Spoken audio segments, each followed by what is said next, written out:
Bala sir வந்து நீங்கள் படம் பண்ணணும்னு சொல்லும்போது நம்ம கதையில் இங்கே அபிப்பிராயம்லாம் சொல்ல முடியாது. அந்த கதைக்கு நம்ம எப்படி அடாப்ட் ஆகிறோம் அப்படின்னு தான் பார்க்கணும். பரதேசிலே ஒரு சீன் எடுக்கும்போது ஆக்சுவலியே இந்த சீன் எப்படி ஒரு வாரமாவது நமக்கு எடுக்கணும் அப்படின்பாரு. ஏன்னா நிறையா ஷார்ட்ஸ் இருக்கும், நிறைய எமோஷன்ஸ் இருக்கும், எல்லாம் இருக்கும். அவர் லைட்டிங் மற்ற விஷயங்களுக்கெல்லாம் நான் என்ன ஓவராலாக வந்து ஒரு பேட்டர்ன் நம்ம அதை புரிஞ்சுக்கிட்டதுனால காலையில் ஒரு 9 மணிக்கு ஆரம்பித்தா 12:30க்கு அந்த சீன் முடிஞ்சிருச்சு. அப்போ ஒரு வாரம் எடுக்கிறேன்னு சொன்ன சீன் வந்து 2.5 மணி நேரத்துக்கு முடிஞ்சிருச்சு. இப்போ வந்து இந்த ஹாப்பி எண்டிங்ஸ்ங்கிறது ஆல்மோஸ்ட் வந்து மாறிடுச்சு. சுபம் தான் முடிக்க சுபம் போட்டு தான் முடிப்பாங்க. இப்போ அது முடிக்கலன்னு காரணம் என்ன அப்படின்னா, எனக்கு ஃபோன் அடிச்சார், எங்கேப்பா இருக்கேன் சார், வீட்டில் இருக்கேன், நீ வா ஒரு நிமிஷம் நீ பார்க்கணும் போல இருக்கும். திரும்ப நான் போகிறேன். ஒரு 7 மணி இருக்கும். போகும்போது தனியாக உட்காந்துருக்காரு. உட்காந்துருந்தா பெரியசாருக்கு முன்னால் பெரியசாருக்கு பின்னால் அப்படின்னா அவர் நிறைய எக்ஸ்பெரிமெண்ட் பண்ணி பார்த்துருக்காரு. எல்லாமே உலகத்தில் எல்லாமே பண்ண விஷயங்கள் தான். அதை தமிழ் சினிமாவுக்குள்ளே அதை அவர் அடாப்ட் பண்ணி விஷுவலாக ஒரு கதை சொல்கிறது இருக்குல்ல. இப்போ அவர் மணிரத்னம் சார் அவங்க எல்லாம் சேர்ந்து பண்ணுறாங்கன்னா அதுக்கு முன்னாடி ஒரு இதயம் ஒரு கோயில் அவர் தான். நீங்கள் பேரை பார்த்தீங்கன்னா இவர் பண்ண படமானே நமக்கு டவுட்டாக இருக்கும். அப்புறம் அதுக்கப்புறம் அப்படியே மௌனராகன்னு வருது, நாயகன் வருது, அக்கநரசன் வருது. விஷுவலாக வேற ஒரு இடத்துக்கு அது போகுது அப்படின்னா இவர் விஷுவலாக அதை ஒரு விஷயத்தை வந்து கன்வே பண்ணி அதை வந்து கன்வெர்ட் பண்ணி வேற ஒரு விஷயத்துக்கு அவர் கொண்டு வர்றாரு. விஜய் சேது கிட்டத்தட்ட அப்படி தான் படம் முழுக்க எடுத்தோம். அதுக்கு பிறகு ரொம்ப நாள் கழித்து விஜய் டிவியில் ஒரு மீட்டிங்கில் பேசும்போது சேது சொன்னார், நடித்த படத்துலேயே நான் அழகாக இருக்கிறது வந்து தென்மேற்கு பருவக்காடு தான் சார். அதுக்கு பிறகு எவ்வளோ படங்கள் நான் நடிச்சிட்டேன், அந்த படத்தில் நான் அவ்வளோ அழகாக இருக்கேன், எப்படி சார் நான் கேட்டார். அது எப்படி சார்னா நீங்கள் அழகாக இருக்கீங்க நான் எடுத்தேன் அப்படின்னு நான் சொல்லிட்டேன். ஸோ இதுதான் விஷயம் வச்சுங்களேன். சூரிய வந்து அதில் நடிக்கிறாருங்கிறது நல்ல விஷயம். அது தேட்டருக்கு வந்து அது கிட்டத்தட்ட 100-200 தேட்டரில் ரிலீஸ் பண்ணாங்கிறது நல்ல விஷயம். ஆனால் அது இந்த கமர்ஷியல் படம் மாதிரி ஓடுன்னு எதிர்பார்க்கறது தான் அதில் உள்ள பிரச்சனை.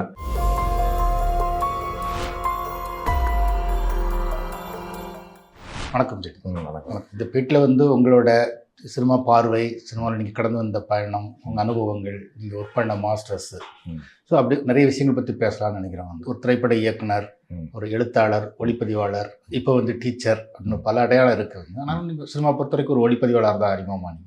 ஸோ அந்த வகையில் நீங்கள் ஆதர்சமாக கருதுகிற ஒளிப்பதிவாளர்கள் யார் யார்? V C. Sriram sir, Balu Mahendra sir, Santosh Sivan and Ashok Kumar sir. இது தமிழுக்கு வெளியே? தமிழ் இல்லாமல் நீங்கள் வெளியில் பார்த்தீங்கன்னா கிறிஸ்டோஃபர் டாயல்னு சொல்லிட்டு ஒரு சினிமாட்டோகிராஃபர். அவர் தான் மூட் ஃபார் லவ்லாம் பண்ணவர். அவர் எனக்கு ரொம்ப பிடிக்கும். விக்டோரியா ஸ்டெரரான்னு ஒருத்தர் ஹாலிவுட்டில் இருக்கார், அவரை பிடிக்கும். ஸ்வென் நிக்கோஸ்னு ஒரு சினிமாட்டோகிராஃபர். எல்லாரோட பொதுத்தன்மையில் வந்து ஏன் ஒரு சினிமாட்டோகிராஃபரை பிடிக்குது அப்படின்னா, நான் சினிமாட்டோகிராஃபரை நான் ஒர்க் பண்ணும்போது எது நமக்கு சேலஞ்சிங்காக இருக்கோ அதை அவங்க ஈஸியாக செய்யும்போது அவங்களுக்கு நமக்கு பிடிக்குது. இப்போ உதாரணத்துக்கு வந்து ஒரு சீன் இருக்குன்னு வச்சுங்களேன்.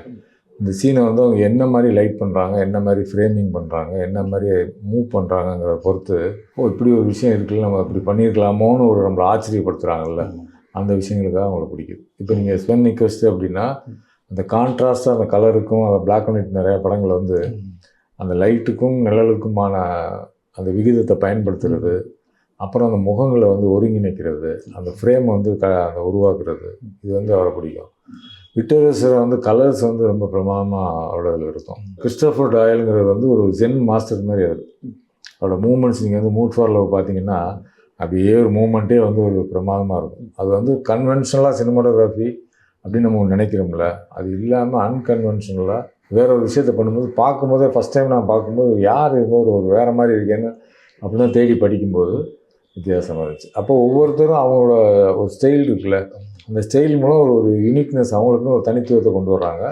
அது நமக்கு பிடிக்கும். வி.சி. ஸ்ரீராமோட ஒரு பேட்டில் இதை பற்றி சொல்லியிருக்காரு. வந்து அவர் என்ன சொல்கிறார் அப்படின்னா, நம்ம யாரும் வந்து புதுசாக எதுவும் பண்ணிட முடியாது, ஏற்கனவே இருக்கிறது தான் அதை நம்ம எந்த வகையில் தனித்துவமாக பண்ணுறோம் அப்படிங்கிறது தான் முக்கியம் அப்படிங்கிற மாதிரி சொல்லியிருந்தார். ஒரு ஆள் வந்து அது எப்படி தனித்துவமாக பண்ணுறது அப்படின்னு இப்போ இருக்க பிரச்சனையே வந்து தனித்துவங்கிறது தான் பிரச்சனை. ஆனால் டிஜிட்டல் வந்ததுக்கு பிறகு இப்போ நீங்கள் ஃபிலிமில் நம்ம சின்ன வயசில் படம் பார்க்கும்போது பாலுமேந்திரா சார் படம் அப்படின்னாலே இப்போ நீங்கள் 3ஆம் முறை அப்படின்னு பார்த்தாலே தேட்டரில் கைதட்டியிருக்காங்க. ஒரு சன்செட்டு காட்சிக்கு வந்து கைதட்டியிருக்காங்க.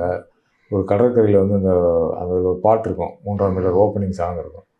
அதில் வந்து அந்த கடற்கரை, அந்த சூரிய உதயம், இதையே நிறையா ஷார்ட் எடுத்துருக்கோம். நான் தேட்டரில் கைதட்டினாங்க அதுக்கெலாம். அதே மாதிரி சார் பண்ணது, எங்கள் சார் பி.சி. சார் பண்ணதில் இதே திட்டாரே பார்த்தீங்கன்னா அது இன்னும் ஞாபகம் இருக்கும். அந்த ஷூ அப்படி வரும்போது ஷூவில் வந்து அப்படியே தண்ணி அப்படியே தெரிக்கும், அந்த நனைஞ்ச ஷூவுக்கு அவர் கைதட்டினாங்க. கதவை திறந்தோன்னா அப்படியே ஒரு புகை மாதிரி மிஸ்ட்டு உள்ளே வரும். இதெல்லாம் தேட்டரில் கைதட்டின காட்சிகள். இப்போ நீங்கள் பார்த்தீங்கன்னா அந்த மாதிரி தனித்துவம் எங்கேயாவது இருக்கா? இப்போ இந்த சினிமாட்டோகிராஃபி பார்த்தீங்கன்னா முன்னால் பார்த்தோம் அப்படின்னா இது அசோக்குமார் பண்ணது, இது சந்தோஷ் சிவன் பண்ணது, இது பிசி ஸ்ரீராம் பண்ணது, இது பாலுமேந்திரா பண்ணது நீங்கள் சொல்லிடலாம். ஏதோ ஒரு அடையாளம் உள்ளே இருக்கும். இப்போ வந்து நீங்கள் இப்போ ஒரு எடுக்கிற ஒரு 10-20 சினிமாட்டோகிராஃபரோட ஒர்க்ஸை சேர்த்து என்னையும் சேர்த்தே வச்சுக்கிறீங்களேன், எல்லாம் சேர்த்து கலந்து வச்சிங்கன்னா அதில் எது யார் பண்ணதை நீங்கள் கண்டுபிடிக்க முடியாது. எல்லாமே ஒன்றோட ஒன்று கலந்துருச்சு. ஏன்னா டிஜிட்டல் வந்தது பிறகு என்ன ஆயிடுச்சுன்னா சினிமாட்டோகிராஃபி வந்து ரொம்ப ஈஸியாகிடுச்சு. இப்போ உதாரணத்துக்கு வந்து ஒரு 5 வருஷம் வந்து எல்லோரும் ஃபிலிமில் தான் ஷூட் பண்ணணும் அப்படின்னு ஒரு கட்டாயம் வந்துச்சுன்னு வச்சுங்களேன், எல்லாருக்கும் ரொம்ப கஷ்டமாயிடும். அதாவது டைரெக்டாக டிஜிட்டல் வந்தவங்களுக்கு ஹேண்டில் பண்ணுற கஷ்டமாயிடும். நாங்களாம் ஃபிலிமில் ஒர்க் பண்ணிட்டு வந்ததுனால அந்த ஃபிலிமோட தன்மைங்கிறது தெரியும். அப்போ ஒரு சீன் எடுக்கிறோம், இல்லை ஒரு ஷார்ட் எடுக்கிறோம் அப்படின்னா இதில் நம்ம என்ன செய்ய போகிறோங்கிறது இருக்குல்ல. இப்போ நீங்கள் வந்து ஒரு டெக்ஸ்ட்டுங்கிறது வந்து ஒரு சீனாக இருக்குது, அந்த டெக்ஸ்ட்டை வந்து விஷுவலாக மாற்றணும். விஷுவலாக மாற்றுறது தான் சினிமாட்டோகிராஃபரோட வேலை. காட்சியில் இருக்கக்கூடியதை ஒரு ஒரிஜினாலிட்டியோட தன்மையோடு நீங்கள் மாற்றும்போது அது வேற ஒரு சினிமாட்டோகிராஃபியாக மாறுது. இப்போ உதாரணத்துக்கு வந்து இப்போ நீங்கள் இதயத்தை திருடாதேன்னு ஒரு படம் பண்ணுறாரு, பிசி சார் பண்ணுறாரு, அது ஒரு வேறையாக இருக்குது. அக்னி திருமணம் பண்ணுறாரு, அது வேறையாக இருக்குது. திருடான்னு ஒன்று பண்ணுறாரு, அது வேறையாக இருக்குது. தேவர் மகன் ஒன்று பண்ணுறாரு, அது வேறையாக இருக்குது. அப்போ கதையோட தன்மைக்கு தகுந்த மாதிரி வேறையாக பண்ணும்போது அந்த தனித்துவங்கிறது வருது. நீங்கள் உங்களுக்குன்னு ஒரு ஸ்டைலை ஃபிக்ஸ் பண்ணிட்டீங்கன்னு வச்சுங்களேன், அந்த தனித்துவம் வராது. அப்போ நான் எப்படி பார்க்குறேன் அப்படின்னா இவங்களோட தனித்துவம் எங்கே இவங்க வித்தியாசப்படுறாங்க அப்படிங்கிற விஷயத்தை மட்டும் நம்ம புரிஞ்சுக்கிட்டு அதை நமக்கு வரக்கூடிய கதைகளில், நமக்கு வரக்கூடிய படங்களில் அது எப்படி பண்ணலாம்னு நான் பார்க்குறேன். ஸோ அந்த வகையில் நீங்கள் படங்களில் என்ன மாதிரி முயற்சிகள் பண்ணியிருக்கீங்க? எனக்கு நானே சொல்லிக்கிறது என்னன்னா, இப்போ நான் கிட்டத்தட்ட ஒரு 15 படம் பக்கம் பண்ணிட்டேன். ஒரு படம் மாதிரி இன்னொரு படம் இருக்கக்கூடாதுங்கிறது நான் ரொம்ப தெளிவாக இருக்கேன். அதோட லைட்டிங் பேட்டர்னோ, இல்லை கேமரா மூவ்மெண்ட்டோ, இல்லை ரியலிஸ்டிக்காக அப்ரோச் பண்ணுறதோ, அது எப்படி பண்ணணும். இப்போ கல்லூரி அப்படின்னு எடுத்துக்கிட்டிங்கன்னா என்னோடய முதல் படம். அதுக்கு முன்னாடி நான் ஒரு தம்பி படத்தில் ஒரு போர்ஷன் நான் ஒர்க் பண்ணேன். ஒரு 30 நாள் நான் ஒர்க் பண்ணேன். பாட்டு எல்லாமே நான் தான் எடுத்தேன் தம்பி படத்தில். அதை பார்த்தீங்கன்னா முழுக்க ஒரு பாலிஷான, ஒரு கமர்ஷியலைஸ்டான ஒரு ஃபோட்டோகிராஃபி இருக்கும். ஒரு ஃபேஷன் ஃபோட்டோகிராஃபி மாதிரி இருக்கும். கல்லூரி வந்து ரொம்ப ரியலிஸ்டிக்காக இருக்கும். அதுக்கு பிறகு ரெட்டச்சுலின்னு ஒரு படம் பண்ணுறோம். அப்புறம் தென்மேற்கு பருவக்காற்று பண்ணுறோம். தென்மேற்கு பருவக்காற்று லேண்ட்ஸ்கேப் சார்ந்து அவர் வேற ஒரு படமாக இருக்கும். பரதேசிங்கும் போது பரதேசி டோட்டலாக அது ஒரு பழைய காலத்துக்கு நம்ம போகிற மாதிரியான ஒரு ஃபோட்டோகிராஃபி. அப்புறம் ஜோக்கர்னு ஒரு படம் பண்ணுறோம். இது மாதிரி ஒன்றுக்கும் அந்த தன்மையை புரிஞ்சுக்கிட்டு, இப்போ உதாரணத்துக்கு எடுத்துங்களேன், இப்போ இங்கே வந்து கல்லூரி அப்படின்னா ஒரு காலேஜில் இருக்கக்கூடிய வேறு கிளாஸ், அந்த கிளாஸுங்கிறது நான் சமூக அடுக்க சொல்கிறேன். அதில் இருக்கக்கூடியவங்க சேரும்போது அதில் என்ன மாதிரியான ராவாக ஒரு சினிமாட்டோகிராஃபி இருக்க முடியும். ஏன்னா அவங்க மேக்கப் இல்லை, பெருசாக காஸ்டியூம் இல்லை, இருக்க காஸ்டியூமே அவங்க போட்டிருக்காங்க. அப்போ அது எப்படி பண்ண முடியும்போது அது வேறு விதமான ஒரு அழகு அதில் வருது.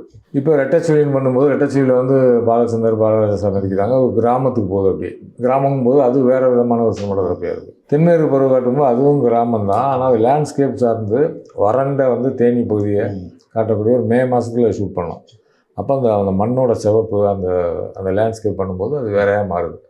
அப்போ ஒரு கதையை புரிஞ்சு கொள்ளும்போது அந்த கதை நமக்கு என்ன டிக்டேட் பண்ணுதோ அதுதான் விஷுவலாக மாறுது. அது ஸ்க்ரீன் பிளே, அந்த டைரக்டரோட விஷன் என்னவாக இருக்குது, அவங்க என்ன மாதிரியான ஸ்க்ரீன் பிளே எழுதுகிறாங்கங்கிறத பொறுத்து இதோட கலர் மாறிடுது. ஒரு படத்துக்கு வித்தியாசம் பண்ணணும்னு சொன்னீங்கன்னா, அதுக்கு தக்கபடி கதைகளை செலக்ட் பண்ணும்போதே வந்து சரி வேறு இந்த மாதிரி பண்ணியிருக்கோம், இந்த மாதிரி வேண்டாம் அப்படின்னு தேர்வு பண்ணீங்களா, இல்லை வர்ற கதைகளை நீங்கள் எப்படி வித்தியாசம் பண்ணலாம்? அதாவது சில நேரங்களில் நம்ம தேர்வு பண்ணுற இடத்துல இருக்க முடியாது. இப்போ நீங்கள் உதாரணத்துக்கு பாலா சார் வந்து நீங்கள் படம் பண்ணணும்னு சொல்லும்போது நம்ம கதையில் இங்கே அபிப்பிராயம்லாம் சொல்ல முடியாது. அந்த கதைக்கு நம்ம எப்படி அடாப்ட் ஆகிறோம் அப்படின்னு தான் பார்க்கணும். இதுக்கெல்லாம் வேறு டேரக்டர்ஸ் வேறு படங்கள் வரும்போது நான் சில இதில் வந்து சூஸ் பண்ணியிருக்கேன், இது இப்படி பண்ணலாம் அப்படின்னு. ஆனால் அது வந்து சில நேரங்கள் இப்போ நான் பண்ண படங்கள் எல்லாமே நான் சூஸ் பண்ணல, அவங்க தான் என்னையை சூஸ் பண்ணாங்க. நிறைய நான் கதைகள் கேட்டு சில கதைகள் வேணாம்லாம் நான் சொல்லியிருக்கேன். ஆனால் நான் பண்ண படங்கள் எல்லாமே அவங்க நீங்கள் இந்த படத்துக்கு பண்ணால் நல்லாயிருக்கும் அப்படின்னு பண்ண படங்கள். அப்போ அந்த கதையை வந்து நமக்கு நல்லா டிக்டேட் பண்ணுது, இதை இப்படி பண்ணுங்க அப்படின்னு. அப்படி தான் நீங்களே கூட சொல்லியிருக்கீங்கன்னு நினைக்கிறேன். அந்த இளையராஜா சொன்னதாட்டு வந்து பொதுவாக அவங்க அந்த கதையை சொல்லும்போது மியூசிக் டைரக்டர்ஸ்க்கு வந்து அது மியூசிக் அதை அப்பவுமே அதை இது பண்ணிக்கிறாங்க அப்படின்னு. அதே மாதிரி உங்களுக்கு அந்த சுச்சுவேஷன்லாம் சொல்லும்போது வந்து இப்படி நீங்கள் அப்பவுமே காட்சிகளை வந்து மைண்டில் உருவாக்கிக்கலாம். ஒரு கதை சில நேரங்களில் சொல்லி நான் கேட்டிருக்கேன். கேட்டது பிறகு என்னோடய ப்ராக்டிஸ்னா எழுதுனது இருந்தால் கொடுங்க, நான் படிச்சிடறேன்னு சொல்லுவேன். ஏன்னா எனக்கான ஹோம்ஒர்க்குக்காக, எனக்கான நோட்ஸுக்காக. அப்போ எழுதுறதை படிக்கும்போது என்ன அப்படின்னா, படிக்கும்போதே எனக்கு வந்து அந்த சீன் வந்து எப்படி லைட் பண்ண போகிறோம், எங்கே நிற்க போகிறாங்க, அது என்னென்ன ஷாட் வரப்போகுதோ அப்படியே கட்டங்கட்டமாக பிரிஞ்சிடும். ஸ்பாட்டுக்கு போயிட்டோம் அப்படின்னா டேரக்டர்ஸ் வந்து அவங்களோட இது சொல்லுவாங்க, இப்படி வேணும்னு சொல்லுவாங்க. சில நேரத்தில் இந்த ஷாட் வேணும்பாங்க, சில நேரத்தில் இப்படி எடுக்கலாம்பாங்க, ஷார்ட் டிவிஷன் இல்லாமல். அப்போ சொன்ன உடனே என்ன ஆயிருன்னா, இப்போ இந்த சீனை வந்து ஒரு 10 ஷாட்டில் எடுக்கிறோம் அப்படின்னா அந்த 10 ஷாட்டும் எப்படி எடுக்க போகிறோம், எங்கெங்கே யார் நிற்க போகிறாங்க, லைட் எங்கே வைக்க போகிறோங்கிறது 10 ஷாட்டுக்குமே எனக்கு தெரிஞ்சிடும் பை ப்ராக்டிஸ். தெரிஞ்சவொடனே என்ன எனக்கு குழப்பமே இருக்காது. இப்போ ஒரு ஷாட் எடுக்கணும்னு வச்சுங்களேன், அடுத்த ஷாட்டுக்கு லைட் பண்ணுறதுக்கு எனக்கு அதிகபட்சம் 1 நிமிஷம் கூட ஆகாது. அப்போ ஒரு சீனை வந்து வழக்கமாக சொல்லுவாங்க, உதாரணத்துக்கு பாலா சார் வந்து ஒரு சீன் எடுக்கணும்னு வச்சுங்களேன், ஒரு பரதேசிலே ஒரு சீன் எடுக்கும்போது ஆக்சுவலியே இந்த சீன் எப்படி ஒரு வாரமாவது நமக்கு எடுக்கணும் அப்படிம்பாரு. ஏன்னா நிறையா ஷார்ட்ஸ் இருக்கும், நிறைய எமோஷன்ஸ் இருக்கும், எல்லாம் இருக்கும். அவர் லைட்டிங் மற்ற விஷயங்களுக்கெல்லாம் நான் என்ன ஓவராலாக வந்து ஒரு பேட்டர்ன் நம்ம அதை புரிஞ்சுக்கிட்டதுனால காலையில் ஒரு 9 மணிக்கு ஆரம்பித்தா 12:30 அந்த சீன் முடிஞ்சிருச்சு. அப்போ ஒரு வாரம் எடுக்கிறேன்னு சொன்ன சீன் வந்து 2.5 மணி நேரத்தில் முடிஞ்சிருச்சு. அது மாதிரி இன்னொரு மலேரியா சீக்வன்ஸ்னு ஒரு சீக்வன்ஸ் இருக்கும் பரதேசியில். அந்த மலேரியா சீக்வன்ஸ் சொன்னார் வந்து ரொம்ப அழுத்தி எடுக்க வேண்டிய ஒரு போர்ஷன், குறைஞ்சது ஒரு வாரம் அந்த சீக்வன்ஸ் நம்ம எடுக்கணும் அப்படின்னாரு. அப்போ எங்களுக்கு ஸ்டெடி கேம்ப் இருந்துச்சு. அப்போ ஃபுல்லாக கோரியோகிராஃப் பண்ணி எடுத்தோம். கரெக்டாக 10 மணிக்கு ஆரம்பித்தோம், ஒரே ஷாட்டில் ஓகே ஆயிடுச்சு. அப்போ கிட்டத்தட்ட 11:30 அது முடிஞ்சிருச்சு. ஒரு தடவை ஃபுல்லாக எடுத்து பார்த்தோம், அது டேக் போனால் முடிஞ்சிருச்சு. அப்போ அந்த பார்க்கும்போது இவ்வளோ நல்லா வந்திருக்கு, இப்போ 6 நாள் 7 நாளுங்கிறது தேவைப்படல. அது எப்படின்னா இப்போ சினிமாட்டோகிராஃபராக நீங்கள் அதை புரிஞ்சுக்கிற போது இது இப்படி இருக்கலாம் அப்படிங்கிற கிளாரிட்டி வரும்போது அந்த குழப்பம் வர. பாலா என்ன சொன்னார்? இப்போ அவர் ஒரு வாரத்துக்கு பிளான் பண்ணியிருப்பார், ஒரு நாளில் முடிஞ்சிச்சுங்கிறப்ப டெய்லி 2 பேரும் காரில் தான் போவோம். போகும்போது அவருக்கு என்ன அப்படின்னா, சொல்லி நாளைக்கு திருப்பி எடுக்கலாமான்னு கேட்டார். நான் கேட்டேன், எதுக்கு திருப்பி எடுக்கலாங்கிறீங்க? எனக்கு ஏதோ நம்ம சுற்றிட்டோமோன்னு தோணுது அப்படின்னா. சுற்றிட்டோமோன்னு தோணுச்சுன்னா நீங்கள் நான் மானிட்டர் ரூமுக்கு வர சொல்கிறேன், நீங்கள் எடுத்த சீனை பாருங்கள், சுற்றி இருந்தால் திரும்பி எடுங்க, சுற்றலைன்னா திருப்பி விட்டுருங்க அப்படின்னு. இல்லை எனக்கு கொஞ்சம் திருப்தி இல்லாமல் இருக்குது, நாளைக்கு திருப்பி எடுப்போமா? சரி திருப்பி எடுப்போம்னு சொல்லியாச்சு. இருந்தாலும் ஒரு தடவை பார்க்குறேன்னு சொல்லி நைட்டு ரூமுக்கு மானிட்டர்லாம் வர சொல்லி அந்த சீனை பார்க்குறாரு. பார்த்தா நல்லா தானே இருக்குதுன்னு அவருக்கே தோணுது, நல்லா இருக்குது அப்படின்னு. சரி அப்புறம் ஏதாவது இம்ப்ரூவைஸ் பண்ணுவோம், அந்த முதல்ல ஒருத்தன் விழுகிற மாதிரி இருக்காது, இன்னும் கொஞ்சம் ஏழியராக விழுகலாம், அந்த இடத்துல ஒருத்தன் கிராஸ் பண்ணுறான், அதை அப்படி பண்ணலான்னு இம்ப்ரூவைஸ் பண்ணியாச்சு. திரும்ப மறுநாள் காலையில் அதே செட்டுக்கு போகிறோம். செட்டுக்கு போய் திரும்ப இப்போ முதல் நாள் எல்லாம் ரெடி பண்ணதுனால இப்போ அவங்கவுங்க அங்கங்கே உட்காருங்க, எல்லாம் உட்கார வச்சாச்சு. திரும்ப எடுக்கிறோம், திரும்ப ஒரே ஷாட்டில் அது முடிஞ்சிச்சு. அப்போ அவருக்கு என்ன தோணுச்சுன்னா, அது வரைக்கும் அவர் சொன்ன விஷயம் நாங்கள் டிஸ்கஸ் பண்ணும்போது, நான் சில சீன்களை வந்து ஒரு வாரம் எடுத்தா 10 நாள் எடுத்தா அப்படி தான் எடுக்கணுமோ நான் நினச்சிக்கிட்டு இருந்தேன். சிலர் இந்த ஸ்பீட் அண்ட் அக்யூரசி கோ டு கெதர்னு சொல்லுவாங்கள்ல, வேகமாக செய்யும்போது சில விஷயங்கள் கரெக்டாக அமைஞ்சிருந்தேன். இப்போ அது மாதிரி அமைஞ்சிருச்சு அப்படின்னு. ஆக்சுவலாக அந்த படம் ஆரம்பிக்கும்போது எனக்கு முன்னாலே நல்ல பழக்கம். நான் கடவுள் டைமில் வந்து அப்போ பிதாமனுக்கு அப்புறம் நான் கடவுள் இந்த டைம்லாம் பழக்கம். அப்போ ஆஃபீஸ் கூப்பிட்டு நான் போவேன், இல்லை சில நேரங்களில் போய் பார்ப்பேன். அப்போ சொன்னார், பரதேசி படங்கள்னா சிலியன் இந்த படம் வந்து நம்ம பெரிய படம், அது ஒரு எப்படியும் ஒரு 175 நாளாவது ஆகும் ஷூட்டிங் அப்படின்னு. நான் வந்து என்னென்னா நான் நிறைய டாக்குமெண்ட்ரிஸ் நிறையா ஒர்க் பண்ணியிருக்கேன். அப்புறம் ஒரு விஷயத்தை வேகமாக செய்கிறதுல ஒரு ப்ராக்டிஸ் இருக்குது. டாக்குமெண்ட்ரிஸில் ஒர்க் பண்ணும்போது என்ன அப்படின்னா, அங்கே இருக்க லைட்டை அங்கே இருக்க விஷயத்தை பயன்படுத்தி அப்படியே எடுக்கிறதுக்குள்ள எதையுமே நம்ம அரேஞ்ச் பண்ணாமல் ஒரு இடத்துக்குள்ளே போகிறோம் அப்படின்னா இருக்கிறத வச்சு எடுத்துகிட்டு வந்துடுறதுக்குள்ள அது வந்து நமக்கு ஒரு ப்ராக்டிஸ் இருக்குது. அப்போ நான் ஸ்டில் ஃபோட்டோகிராஃபிலேருந்து வரேன், ஃபேஷன் ஃபோட்டோகிராஃபி மாடலிங்லாம் பண்ணியிருக்கேன். அதனால் லைட்டிங்கில் எனக்கு எந்த பிரச்சனையும் இல்லை. அந்த லொக்கேஷனில் லைட்டிங் ரெண்டையும் சேர்க்கும்போது ஒரு விஷயத்தை சீக்கிரம் பண்ணிட முடியும்னு தோணுலாம். நான் 175 நாள் இந்த படத்தை எடுக்கணுமா நான் கேட்டேன். இல்லை கொஞ்சம் அழுத்தி எடுக்கணும், 175 நாள் தான் எடுக்கணும் அப்படிங்கும்போது நான் சொன்னேன், அவ்வளவு தேவையான எனக்கு தெரியல, சரி ஒரு 160 நாள் எடுப்போம் அப்படிங்கிறாரு. நான் சொன்னேன், அவ்வளோ நாள் வேணாம், நீங்கள் எவ்வளோ நாள் எடுக்கலாம்னு நினைக்கிறீங்க என்கிட்ட கேட்டார். அதனால் ஒரு 60 நாள் அப்படின்னேன். ஐயோ 60 நாளாக வாய்ப்பே கிடையாது, நான் 120 நீங்கள் 60 சொல்லிங்கன்னா கிட்டத்தட்ட ரொம்ப நட்புங்கிறதுனால பேரம் பேசுகிறது மாதிரி அவர் வந்து இல்லை ஒரு 150 வச்சுக்கிறோம், இல்லை ஒரு 75 வச்சுக்கிறோம், இல்லை வந்து இது வச்சுக்கிறோம் அது வச்சுக்கிறோம், அப்படியே பேசி ஒரு பெரிய பெட்டு உங்களுக்கு எனக்கும். இந்த படத்தை வந்து 90, நான் சொன்னேன் 90 நாளில் இந்த படத்தை எடுக்கிறோம். நான் வந்து ஒரு அசிஸ்டன்ட் டைரக்டர் நினச்சிக்கிறேங்க, என்னை சினிமாட்டோகிராஃபர் நீங்கள் நினைக்க வேணாம். ஸ்பாட்டுக்கு போனால் நான் சினிமாட்டோகிராஃபர், ரெடி டேக் அப்படின்னா நான் சினிமாட்டோகிராஃபர். அந்த டேக்கு போகிற வரைக்கும் நான் உங்களுக்கு அசிஸ்டன்ட் டைரக்டர் நினச்சிக்கிறேன். அவர் சொல்ல நான் எழுதுவேன், வசனம்லாம் சொல்லுவார், நான் தான் எழுதுவேன். திருப்பி அந்த 1வது வரியை தூக்கி 2வது போடுங்க, 3வது வரியை தூக்கி 5வது போடுங்க, இப்படி மாற்றி எல்லாம் அடித்து கிடிச்சு அப்புறம் ஒரு அசிஸ்டன்ட் டைரக்டருக்கு போவோம், ஒரு காப்பி பண்ணி கொண்டு வருவார். இப்போ சொல்லும்போது நான் அவர்கிட்ட சொன்னேன், 2 விஷயங்கள் எனக்காக நீங்கள் செய்யணும். ஒன்று வந்து முழு படத்துக்கான கதையை நீங்கள் எழுதணும் அப்படின்னு ஒரு ஜெர்க்கு ரைட்டு. 2வது வந்து நீங்கள் ஒரு 7 மணிக்கெல்லாம் நீங்கள் ஸ்பாட்டுக்கு வந்துடலாம். இது 2மே கஷ்டமான இதாக இருக்கே அப்படின்னாரு. அப்போ சொன்னார், சரி நான் உங்கள் கூடவே இருக்கேன், நீங்கள் எழுதுன்னு அவசியம் இல்லை, நீங்கள் சொல்லுங்கள், நான் எழுதுகிறேன் உங்களுக்கு கஷ்டமாக இருந்துச்சான்னு சொல்லிட்டு அதே மாதிரி அவர் கூடவே இருந்து மகாபலிபுரத்துக்கு போனோம். அவர் என்ன சார் ஒரு 2 நாளைக்கு பிறகு அவர் அந்த டியூன் பண்ணிவிட்டு அவர் வந்துட்டார். வந்தோடனே என்ன சொல்லுவார், நான் எழுதிடுறேன், நீங்கள் அப்புறம் வாங்க, ஒரு 4 நாள் கழிச்சு வாங்க, நான் எழுதுனதை படித்து பாருங்கள் அப்படின்னு சொல்லி படித்து பார்க்க சொல்லுவார். படித்து பார்த்ததுக்கு பிறகு அப்புறம் திரும்ப ரீரைட் பண்ணணும்னு சொல்லி அவர் திரும்ப அதை மாற்றுங்க இதை மாற்றுங்கன்னு சொல்லுவார். நான் பேப்பரில் எழுதுன்னு வச்சுங்களேன். இப்படி போயிட்டே இருக்கும்போது எழுதி முடிச்சாச்சு, பரதேசிக்கு எழுதியாச்சு. அப்போ எழுதுனது முடிஞ்சிச்சு.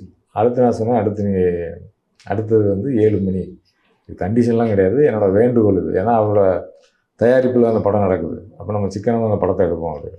அப்போ சொல்லும்போது ரைட்டு பண்ணிடலாம் அப்படின்ட்டு 7 மணிங்கிறது கொஞ்சம் கஷ்டம், 9 மணிக்கு நான் வரேன்னாரு. லேட்டாக தூங்குறவங்களுக்கு வந்து சீக்கிரம் தூக்கம் வராது. அப்போ லேட்டாக தான். அப்புறம் என்ன பண்ணார், 2ஆவது நாள் 3ஆவது நாள் வந்து 9 மணிக்கு வந்தார், 8 மணிக்கு வந்தார், 7 மணிக்கு வந்தார். அப்புறம் ஒரு நாள் கேட்டார், எதுக்கு என்ன ஒரு சீக்கிரம் வர சொல்லுங்கன்னு கேட்டார். நான் சொன்னேன், இந்த படத்தில் வந்து லைட் நம்ம யூஸ் பண்ணவே இல்லை, நேச்சுரல் லைட்டு தான் எடுக்க போகிறோம். நேச்சுரல் லைட்டு காலையில் 7 மணிக்கெல்லாம் நம்ம ஒரு ஃபஸ்ட் ஷாட் எடுத்தோம்னா ஒரு மாதமாக இருக்கும், 9 மணிக்குள்ளே ஒரு சீனை முடிச்சிடலாம். சரின்னாரு. மொதல் நாள் பார்த்தாரு, 2ஆவது நாள் பார்த்தாரு, 3ஆவது நாள் நாங்கள் கார் போய்கிட்டு இருக்கோம், எப்போ 5:45 போய்கிட்டு இருக்கோம், எங்களை தாண்டி அவர் கார் போய்கிட்டு இருக்கோம். 6 மணிக்கெலாம் ஸ்பாட்டுக்கு வந்துட்டார். வந்து கடன்னு அதை எடுத்து முடித்தோம். 3ஆவது நாள் சொன்னார், செலியன் கூப்பிட்டாரு. போனேன், நான் கேமராலேருந்து மானிட்டருக்கு போகிறேன். அந்த பெட்டு சொன்னேன்ல, அதை வாபஸ் வாங்கிக்கிறேன், ஏன்னா அந்த படம் சீக்கிரமாக முடிஞ்சிடும் போல. அது 86 நாளில் அந்த படம் முடிஞ்சிச்சு. ஸோ அந்த பிளானிங்கும் அந்த ஒரு டைரக்டருக்கு நமக்குமான ஒரு நெருக்கமும் இது உறவும் இருந்துச்சுன்னா அது ஈஸியாக பண்ணிடலாம். பாலா கூட நீங்கள் அதை அடுத்து தாரைத்தப்பட்டி கூட அவரோட ஒரு படம். ஆமாம். அதுவும் பாலா இப்போ ஒரு 25 வருஷம் ஆகுது அவரோட. பாலா கூட நீங்கள் அதை அடுத்து தாரைத்தப்பட்டி கூட அவரோட ஒரு படம். ஆமாம். அதுவும் பாலா இப்போ ஒரு 25 வருஷம் ஆகுது அவரோட சமாக்கு. அதை பற்றி இப்போ கடந்த சில வருஷங்களாகவே பாலா பற்றின சில விமர்சனங்கள் இருக்குது, வந்து கொஞ்சம் பழக கடினமானவர் அந்த மாதிரிலாம். எப்படி உங்கள் அனுபவம் எப்படி? வெளியிலேருந்து பார்க்குற தோற்றம் வந்து அவர் ரொம்ப கடினமானவர், ரொம்ப சீரியஸானவர், அவர் திட்டுவார், அடிப்பார், அப்படிலாம் ஒரு விமர்சனம் இருக்குது. அதை அடிப்பாருங்கிறது வந்து அது மேக்கிங் வீடியோ எடுத்து போட்டதில் வந்து குழப்பம். அது அடிக்கிறதுங்கிறது அது ஒரு டம்மியை வச்சு சும்மா அடிக்கிற மாதிரி சவுண்டை நீங்கள் போடும்போது, சினிமாவில் ஃபைட் எடுக்கிறாங்க, இப்படி அடிக்கிறார் அப்படி அடிக்கிறாருன்னு நம்ம சொல்லும்போது அது வந்து உண்மை இல்லை. ஏன்னா அது வந்து கோரியோகிராஃப் பண்ணி எடுக்கப்படுறது தானே. அதனால அது அந்த விமர்சனத்தை நான் கண் கூட அந்த பரதேசி எடுக்கும்போது நாங்கள் கூட இருந்தோம், அப்படிலாம் யாரையும் அடிக்கலை. ஒன்று. 2வது, கோவப்படுவாருங்கிறது ஒரு வேலை நீங்கள் செய்யும்போது, இப்போ நம்ம ஸ்கூலில் தான் நம்ம படித்து வரோம். இப்போ நீங்கள் ஹோம்ஒர்க் ஒழுங்காக பண்ணலைன்னா ஒரு ஆசிரியர் கோவப்பட தான் செய்வார். இப்போ நம்ம வீட்டில் நம்ம ஏதாவது தப்பாக பண்ணோம்னா அம்மா அப்பா கோவப்பட தான் செய்வாங்க. கோபங்கிறது அந்த ரௌத்திரம் பழகுங்கிற மாதிரி தேவைப்படுற இடத்துல அது தேவை தான், அது கோபம் அவருக்கு வரும். மற்றபடி எப்படி என்கிட்ட கேட்பாங்க, நீங்கள் எப்படிங்க 2 படம் பண்ணீங்க, அவர் பயங்கரமாக. அப்போல்லாம் அவனை ரூமுக்குள்ளே நாங்கள் உட்காந்து பேசிகிட்டு இருக்கும்போது அவ்வளவு நகைச்சுவையாக பேசி, அவ்வளவு சிரித்து, அவ்வளவு சந்தோஷமாக இருக்கக்கூடிய காலம்தான் அவர் கூட இருந்த. ஒரு 5 வருஷம் நான் இருந்திருக்கேன். சொல்லப்போனால் அந்த 25 வருஷத்தில் 5 வருஷம் நான் முழுமையாக இருந்திருக்கேன். பரதேசி, தாரதப்பட்டேன். இப்போ மற்றவங்க சில பேர் அசிஸ்டன்ஸாக 7 வருஷம் வந்திருப்பாங்க, 8 வருஷம் வந்திருப்பாங்க, சில பேர் அவர் கூட இருந்திருப்பாங்க. அவங்களாம் என்ன ஆஃபீஸில் இருந்திருப்பாங்க, அவர் கூட வந்து யார் இருந்ததா எனக்கு தெரியல. நான் காலையில் உள்ளே போனேன்னா அவர் ரூமுக்குள்ளே கூடவே இருந்திருக்கேன். நைட்டு 10 மணி 11 மணி ஆகும். பல நேரங்களில் அவர் எப்படி அவர் வந்து ஒரு சீனை கன்சீவ் பண்ணுறாரு, எப்படி அதை எழுத்தாக மாற்றுறாரு, எழுத்தாக மாற்றினதை எப்படி உருவாக்குறாருங்கிறத நான் பக்கத்தில் இருந்து நான் பார்த்துருக்கேன். அப்போ சில பேர் கேட்பாங்க, அங்கே நீங்களும் பேசவே மாட்டேங்கிறீங்க, அவரும் பேசவே மாட்டேங்கிறாரு. ஸ்பாட்டில் நீங்கள் பார்த்தீங்கன்னா நான் யார்கிட்டையும் பேச மாட்டேன், பேசுகிறதுக்கு ஒன்றும் இல்லை. அவர் யார்கிட்டையுமே பேச மாட்டார். அவர் இங்கே என்ன செலியன் அப்படின்பாரு. அது புரிஞ்சிடும். ஏன்னா ஏற்கனவே எழுதுனதை நம்ம படிச்சிருக்கோம், அவர் எழுதுனதை படிச்சிருக்கோம். அவர் என்ன செய்ய போகிறாருங்கிறது முழு கதையும் நமக்கு தெரியும். இப்போ பேசாமலே வேலை அப்படி நடந்துக்கிட்டே இருக்குன்னு வச்சுங்களேன். அதனால் எங்களுக்குள்ளே பெரிய அந்த முரண்பாடோ உரசலோ அவருன்னு இல்லை. இது வரைக்கும் நான் 15 படம் பண்ணிக்கிறேன், எந்த டைரக்டரோட எனக்கு ஸ்பாட்லேயோ அதுக்கு வெளியிலேயோ முரண்பாடு வந்ததில்லை. இன்றைக்கி வரைக்கும் அவங்க நண்பர்களாக தான் இருக்காங்க. இன்றைக்கி ஒரு நல்ல உறவு அது இருந்துகிட்டு தான் இருக்குது. அதனால் அவர் ரொம்ப தன்மையான ஒரு மனிதர், அன்பான ஒரு சகோதரர்னு வச்சுக்கோங்களேன். அதை தாண்டி எனக்கு விமர்சனங்கள் வந்து நீங்கள் வெளியில் நடக்கிற ஏதாவது ஒன்றை பார்த்துட்டு ஒரு விமர்சனமாக பண்ணுறதுங்கிறது, இப்போ உதாரணத்துக்கு இப்போ இளையராஜான்னு இருக்குங்க. இளையராஜா சார் வந்து பயங்கர கோபக்காரர், அப்படிலாம் இல்லை. நான் நெருக்கமாக நெருங்கி பழகியிருக்கேன். அவர் அவ்வளவு தன்மையான, அவ்வளவு ஒரு குழந்தைத்தனமான, அவ்வளவு நகைச்சுவை உணர்வு உள்ள ஒரு மனிதர். படைப்பாளியாக நீங்கள் வரும்போது அவர் வேலை நடக்கணுங்கிறதுக்காக சில கண்டிப்புகள் வரத்தான் செய்யும். அதே தான் நான் பாலா சாருக்கும் சொல்கிறேன். நீங்கள் ஒர்க் பண்ண படங்களில் இந்த 2வது பண்ண தாரத்தப்பட்ட வந்து எதிர்பார்த்த மாதிரி பெருசாக போகலை. அதுக்கு என்ன காரணம்னு நினைக்கிறீங்க? சினிமாவில் வந்து நம்ம எல்லாத்துக்குமான உழைப்பு ஒன்றா தான் இருக்கும். எது ஓடும் எது ஓடாதுன்னு நமக்கு தெரியாது. டைரக்டரோட பெர்ஸ்பெக்டிவில், டைரக்டரோட ஸ்க்ரீன் ப்ளே ஸ்ட்ரக்சரில் ஒரு விஷயத்தை பண்ணும்போது இது ஒர்க் ஆகுதுன்னு நினச்சி தான் அவங்க பண்ணுறாங்க. இப்போ நீங்கள் ராக்கெட்டே வந்து ஐஎஸ்எல்வி ராக்கெட் விடுறாங்க, 3 வருஷம் வந்து R&D நடக்குது, ராக்கெட் விடுறாங்க, கடல் போய் விழுந்துருது, இன்னொரு ராக்கெட்டு மேலே போயிடுது. அது எப்படி விழுதுங்கிறது நமக்கு தெரியாது. அது மாதிரி தான் படமுமே வந்து முழு உழைப்பும் அதுக்காக கொடுக்குறோம், சின்சியராக அதுக்காக ஒர்க் பண்ணுறோம். சிலது ஒர்க் ஆகுது, சிலது ஒர்க் ஆகாமல் போயிடுது. அப்படி தான் அதை நான் பார்க்குறேன். எனக்கு ஞாபகம் இருக்குது, நீங்கள் அந்த அவரோட பிதாமகன் வரும்போது அதுக்கு ஒரு விரிவான ஒரு கட்டுரை எழுதியிருந்தீங்க. ஸோ இப்போ அவர் ஒரு 25 வருஷம் சினிமா வந்து தமிழ் சினிமாவில் பாலாவோட இடம் என்ன அப்படிங்கிறத ஒரு விமர்சகராக நீங்கள் எப்படி மதிப்பிடுவோம்? இப்போ பாலா சாருக்கு முன்னால், பாலா சாருக்கு பின்னாலும் நம்ம வழக்கமாக கிபின்னு சொல்கிற மாதிரி ஒரு விவாதத்துக்காக அல்லது விமர்சனத்துக்காக அப்படியே ஒரு விஷயத்தை எடுத்து நம்ம யோசித்து பார்த்தோம் அப்படின்னா, இப்போ பாலா சாருக்கு முன்னால், பாலா சாருக்கு பின்னால் அப்படின்னு பார்த்தீங்கன்னா, வர்றதுக்கு முன்னாடி, சேது வர்றதுக்கு முன்னாடி சென்டிமெண்ட்ஸ் மேலே நமக்கு இருந்த ஒரு விஷயம் இருக்குல்ல, சினிமாலாம் இப்படி இருக்கணும், இப்படி ஆரம்பிக்கணும், இப்போ இன்ட்ரோல் பிளாக்னால் இப்படி இருக்கணும், கிளைமாக்ஸ்னால் இப்படி இருக்கணுங்கிற ஒரு ஸ்ட்ரக்சர் இருக்குல்ல, அதுவே உடஞ்சிருச்சு. இப்போ நீங்கள் பிதாமகன் பார்த்தீங்கன்னா இன்ட்ரோலுங்கிறது பெரிய ட்விஸ்டெல்லாம் இருக்காது, அப்படியே போகிற போக்கில் ஒரு இன்ட்ரோல்னு போட்டு முடிச்சிருவாங்க. எண்டு வந்து பயங்கர எமோஷனல் ஒரு ஹைப்புக்கு போகும். அதுக்கு முன்னாடி வந்து என்ன, பெரும்பாலும் ஹாப்பி என்டிங்ஸுங்கிறது பெரும்பாலும் இருந்திருக்கு. நான் சொல்கிறது 90-95% இருந்திருக்கு. இப்போ வந்து இந்த ஹாப்பி என்டிங்ஸுங்கிறது ஆல்மோஸ்ட் வந்து மாறிடுச்சு. அப்போ அவர் படம் பார்த்துட்டு போகிறாங்கன்னா அவங்க சுபம் தான் முடிக்க சுபம் போட்டு தான் முடிப்பாங்க. இப்போ அது முடிக்கலன்னு காரணம் என்ன அப்படின்னா, அது இவர் பண்ண வேலைங்கிறது ரொம்ப முக்கியமான வேலை. அப்புறம் இப்போ நீங்கள் பார்த்தீங்கன்னா எந்த போஸ்டரை பார்த்தாலுமே ஒரு ஹீரோ வந்து அருவாளோட உட்காந்துருக்காரு, இல்லை பெரிய சுத்தியலோட இருக்காரு, இல்லை பெரிய துப்பாக்கியோட இருக்காரு. இவ்வளோ வயலன்ஸ் எங்கேருந்து வந்துச்சுன்னு நீங்கள் பின்னாடி போய் பார்த்தீங்கன்னா அவர்கிட்ட இருந்து தான் சில விஷயங்கள் வந்திருக்கு. ஆனால் அவர் கதைக்குள்ளே தேவைப்படுற மாதிரி வச்சுருக்காரு. அதை வயலன்ஸுங்கிற ஒரு விஷயத்தை மட்டும் எடுத்துக்கிட்டு இவங்க வெறும் வயலன்ஸை மட்டும் காட்டுறாங்க. அது வந்து டெலிபரேட்டாக ஒரு மாதிரி இதாக தெரியுது. இப்போ எப்படி டிரான்ஸ்ஃபார்ம் ஆச்சுங்கிறது இருக்குல்ல, சினிமா வந்து அப்புறம் பாடல்களை கையாண்டது தான் இருக்குல்ல. இப்போ பாலா சார் படத்தில் பாலா என்ன மாதிரி பாடல்களை கையாண்டார் அப்படின்னு நீங்கள் எடுத்திங்கன்னா அதில் ஒரு ரிசர்ச் பண்ணுறதுக்கான ஒரு விஷயம் இருக்கும். எமோஷனை எப்படி ஒரு கையாண்டார் அப்படின்னு அதை மட்டும் எடுத்துக்கிட்டிங்கன்னா அது ரிசர்ச் பண்ணுறதுக்கு விஷயம் இருக்கும். கதையை அவர் எப்படி எடுத்துக்கிட்டாரு அப்படின்னா அதில் ரிசர்ச் பண்ணுறதுக்கு விஷயம் இருக்குது. ஏன்னா கதைங்கிறது நமக்கு வந்து இவ்வளவு கதை வேணும்னு நம்ம முதல்ல இருந்தோம். இவர் படத்தில் பார்த்தீங்கன்னா கேரக்டர்ஸ் இருக்கும், கேரக்டர்ஸுக்கு ஒரு சின்ன ஒரு இன்சிடென்ட் நடக்கும், அந்த இன்சிடெண்ட்டை சுற்றி பின்னி தான் ஒரு பெரிய கதையாக மாறும். உதாரணத்துக்கு நந்தாவோட கிளைமாக்ஸ் எனக்கு இன்ஸ்பயர் ஆச்சு, அதை வச்சு நான் பின்னாடி கதையை பண்ணேன் அப்படின்னு.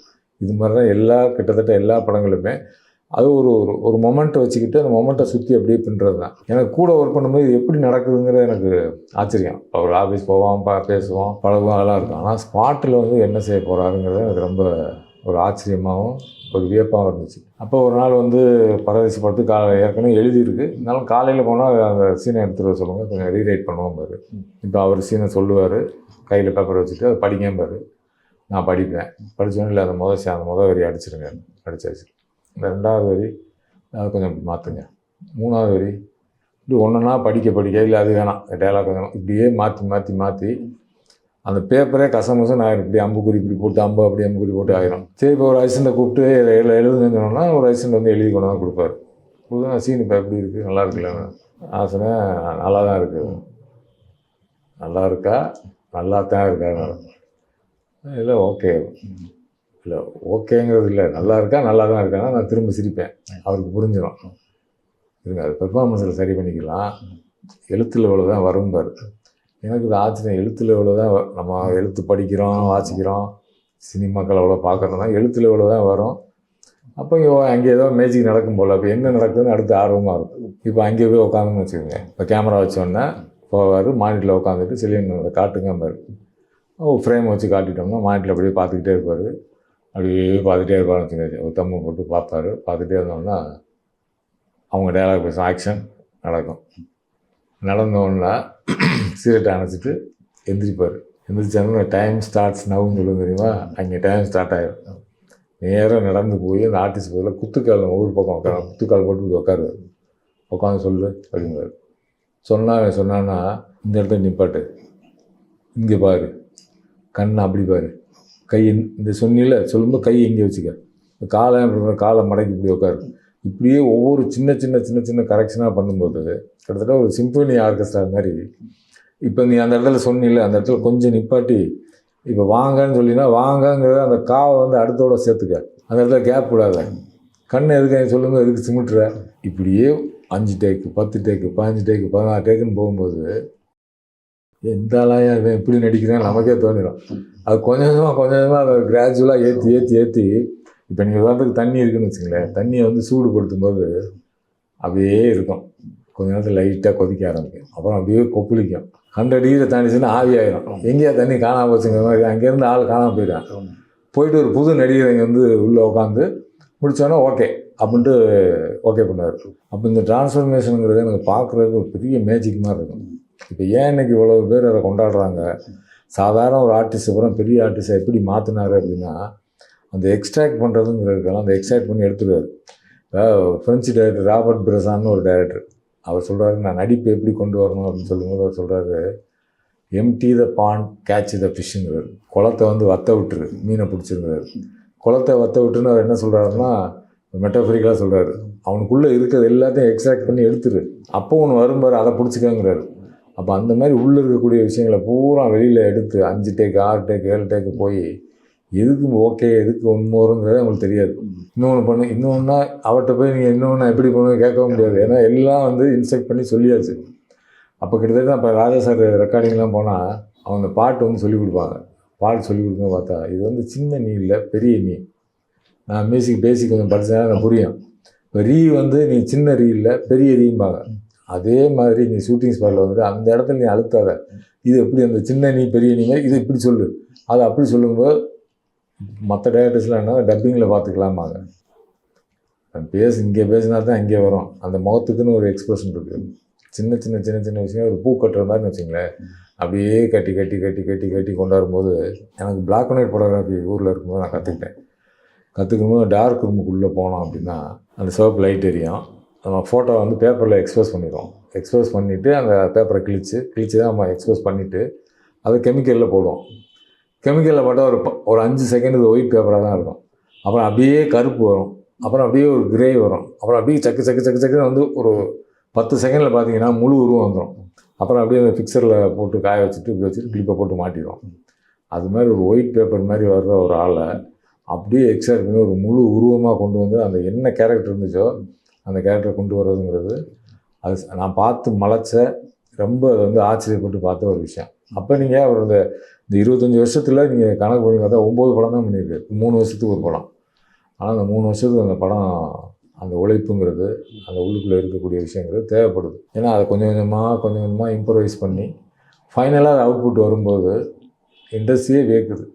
இப்போ அனுராக் கஷ்யப்னு ஹிந்தி டைரக்டர், இந்திய சினிமாவில் முக்கியமான ஒரு ஆளுமை அவர் வந்து இந்த ஒரு பரதேசியை பார்த்து கேட்குறாரு. நாங்கள் அப்போ அவருக்கு ஸ்க்ரீன் பண்ணோம். எப்படி இதெல்லாம் நீங்கள் எடுக்க முடியுதுங்கிற காரணம் என்ன அப்படின்னா ஒரு இன்டென்சிவான ஒரு ஒர்க்கு உள்ளுக்குள்ளே இருக்குது.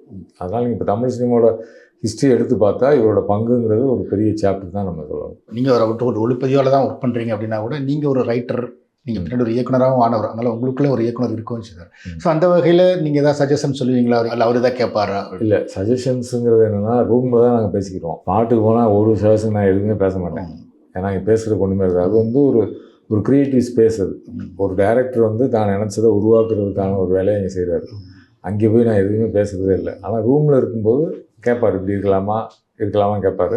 நான் எனக்கு தோணுத சொல்லி அதை எடுத்துக்கிறேங்கிறது அப்புறம் அங்கே ஒரு டிஸ்கஷன், ஆரோக்கியமான டிஸ்கஷன் ரூமில் நடக்கும். ஸ்பாட்டுக்கு போயிட்டு நான் உள்ளே பக்கத்துலேயே போக மாட்டேன். அவர் எடுக்கிறது தான் ஷார்ட்டு தான். இன்னும் 2 பேரும் காரில் தான் காலைல போவோம், திரும்ப அவர் காரில் தான் வருவோம். இன்றைக்கி எடுத்தது எப்படின்னு கேட்பாரு. இன்றைக்கி எடுத்தது நல்லா இருந்துச்சு, நான் சொன்னேன் மலேரியாச்சு, இல்லை நாளைக்கு திருப்பி எடுத்துடலாம். இந்த மாதிரி சில டிஸ்கஷன் நடக்கும். அப்போ ரூமுக்கு போயிட்டு ரெடி ஆகி திரும்ப ரூமுக்கு போனால் திரும்ப ஒரு 10 மணி வரைக்கும் 2 பேரும் படத்தை பற்றி தான் பேசிகிட்டு இருப்போம். சரி, அது ஒரு ஹெல்த்தியான டிஸ்கஷனாக இருக்கும். அவர் எப்படி ஒரு இயக்குனராக அவர் எப்படி ஒரு மேஜிக் பண்ணுறாரு அப்படின்னு சொன்னீங்க சார். அந்த வகையில் ஒரு இயக்குனராக அவர் உங்களை எதுவும் இம்ப்ரெஸ் பண்ணியிருக்காரா? கண்டிப்பாக. நான் இப்போ வந்து தான் சொன்னேன். இப்போ நீங்கள் வந்து இப்போ நான் ஒர்க் பண்ண முதல் படம் வந்து கல்லூரி ஒர்க் பண்ணேன். கல்லூரி ஒர்க் பண்ணும்போது அவர் வந்து பெரிய மாஸ்டர், பாலாஜி சக்திவேல் சார் பெரிய மாஸ்டர். அவர் வந்து ஒரு ஆர்டிஸ்ட்டை வந்து செலக்ட் பண்ணணும்னு வச்சுங்களேன், அதுக்கு ஒரு டிஸ்கிரிப்ஷன் கொடுப்பாரு. ஒரு கண்ணை சிமிட்டிக்கிட்டே ஒருத்தன் பேசுவேன், நாக்கை தள்ளிட்டு ஒருத்தன் பேசுவேன், அது மாதிரி ஒருத்தனை பிடிச்சிட்டு வாங்கலாமல் இருக்கும். கரெக்டாக அதேமாதிரி ஒரு ஆளை கொண்டு வருவாங்க. எனக்கு என்ன ஆச்சரியம்னா எதுக்கு இந்த மாதிரி கேட்குறாரு அப்படின்னா படமாக அதை பார்க்கும்போது தான் தெரியும். அது வந்து தனியாக தெரியும். நீங்கள் கல்லூரியில் 10 கேரக்டர்னால் 10 கேரக்டருக்கு 10 விதமான டிஸ்கிரிப்ஷன். அது நீங்கள் வந்து எழுதி பார்த்தா தான் தெரியும். அது அவ்வளோ சாத்தியமே கிடையாது.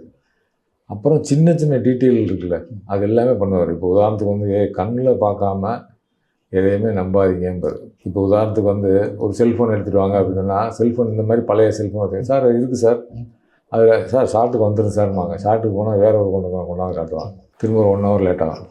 அப்படிங்கிற கண்ணில் பார்க்கணுங்கிற ஒரு விஷயம். அப்புறம் எல்லாத்தையும் டீட்டெயில் பண்ணுறது இருக்குல்ல, அந்த டீட்டெயிலுங்கிறது நான் அவர்கிட்ட வந்து நான் கற்றுக்குறேன். முதல் படத்துல நான் சொன்னேன்ல, நான் ஷூட்டிங் ஆரம்பிக்கிறதுக்கு முன்னாடி இப்போ நான் ஒரு படம் ஒர்க் பண்ணால் கூட ஷூட்டிங் ஆரம்பிக்கிறதுக்கு முன்னாடி எனக்கு அசிஸ்டன்ட் டைரக்டர் வேலை தான் எனக்கு பிடிக்கும். டைரக்டரோட உட்காந்து அவங்க எப்படி ஸ்கிரிப்ட் பண்ணுறாங்க, என்ன எழுதுகிறாங்க, என்கிட்ட கேட்டால் நான் என்னோடய கருத்தை சொல்லுவேன், கேட்கலாம் நான் ஒன்றுமே சொல்ல மாட்டேன். நடக்கிறது மட்டும் நான் கவனிப்பேன். கவனித்து அதை வந்து கற்றுக்கிறதுக்கான நிறைய விஷயங்கள் இருக்கும். அதுக்கு பிறகு ஷூட்டிங் போன பிறகு இவங்க எப்படி ஆர்டிஸ்ட்டை வேலை வாங்குறாங்கங்கிறது வந்து நம்ம பாலா சார்ட்ட ஒர்க் பண்ணும்போது அது பெரிய மேஜிக் தான் இருக்கும். அப்போது ஒரு எக்ஸ்ப்ரெஷனை எப்படி அவர் வாங்குறாரு, சின்ன சின்ன நுவான்சஸ், இந்த பென்சில் டிராயிங் மாதிரி அப்படியே மைன்யூட்டாக பண்ணுறது இருக்குல்ல, அந்த வேலையை பண்ணும்போது இதெல்லாம் இப்படி பண்ண முடியும் போல். ஒரு கண்ணை சிமிட்டுறதுல ஒரு பாவனை மாறுது. லேசாக கையை இங்கே தூக்குறதுக்கும் வித்தியாசம் இருக்குது. இப்போ நீங்கள் வயலினில் வந்து சொல்லுவாங்க கிங் ஆஃப் இன்ஸ்ட்ருமெண்ட் சொல்லுவாங்க.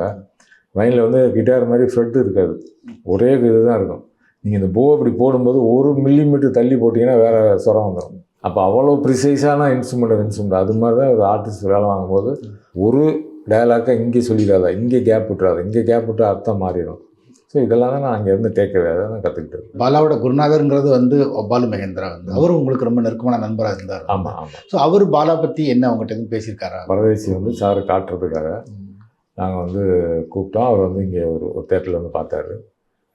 பார்த்தோன்னே அவர் மட்டும்தான் பார்த்தாரு, கூட யாரோ ஒருத்தவங்க பார்த்தாங்க நினைக்கிறேன். பார்க்கும்போது சவுண்டு கொஞ்சம் குறைஞ்சிருப்பாங்க, பயமாக இருக்குன்னாரு. ஏன்னா அவர் ஃபுல் சவுண்டு வச்சு தான் அவங்க போட்டது. அப்போ சவுண்டை குறைச்சான்.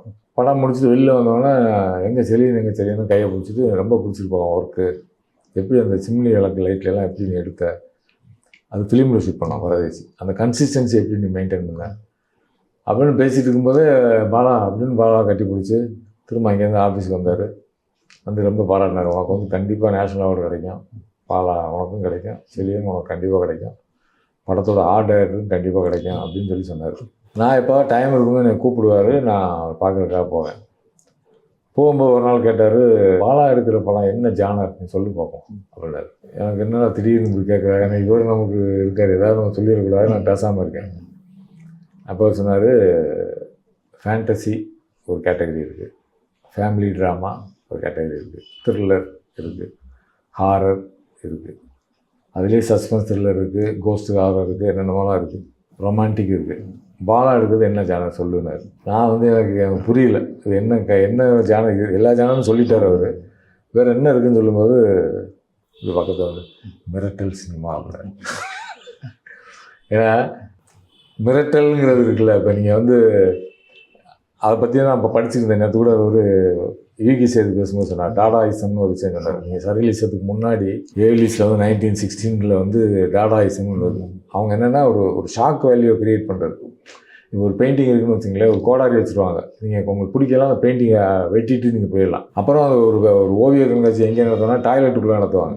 இந்த மாதிரி வந்து உங்களை வந்து மிரட்டுற விஷயம் இருக்குல்ல, இதை வந்து ரொம்ப அழகாக பண்ணிடுறாரு. அப்போ பாலகேந்திர சார் சொன்னது, அவன் எப்படி பண்ணுறானே எனக்கு தெரியலப்பா, படம் பார்த்தா எனக்கு பயமாக இருக்குது, ஒரு மாதிரி பண்ணுறேன், மிரட்டல் சினிமா வெளி சிரிச்சார். பாலாவோட படங்கள் தாண்டி பாலா சம்மந்தமாக பாலகேந்திராவுக்கு இந்த விதமான அவங்களுக்குள்ள பெருசெல்லாம் நிறையா விஷயங்கள் இருக்குது.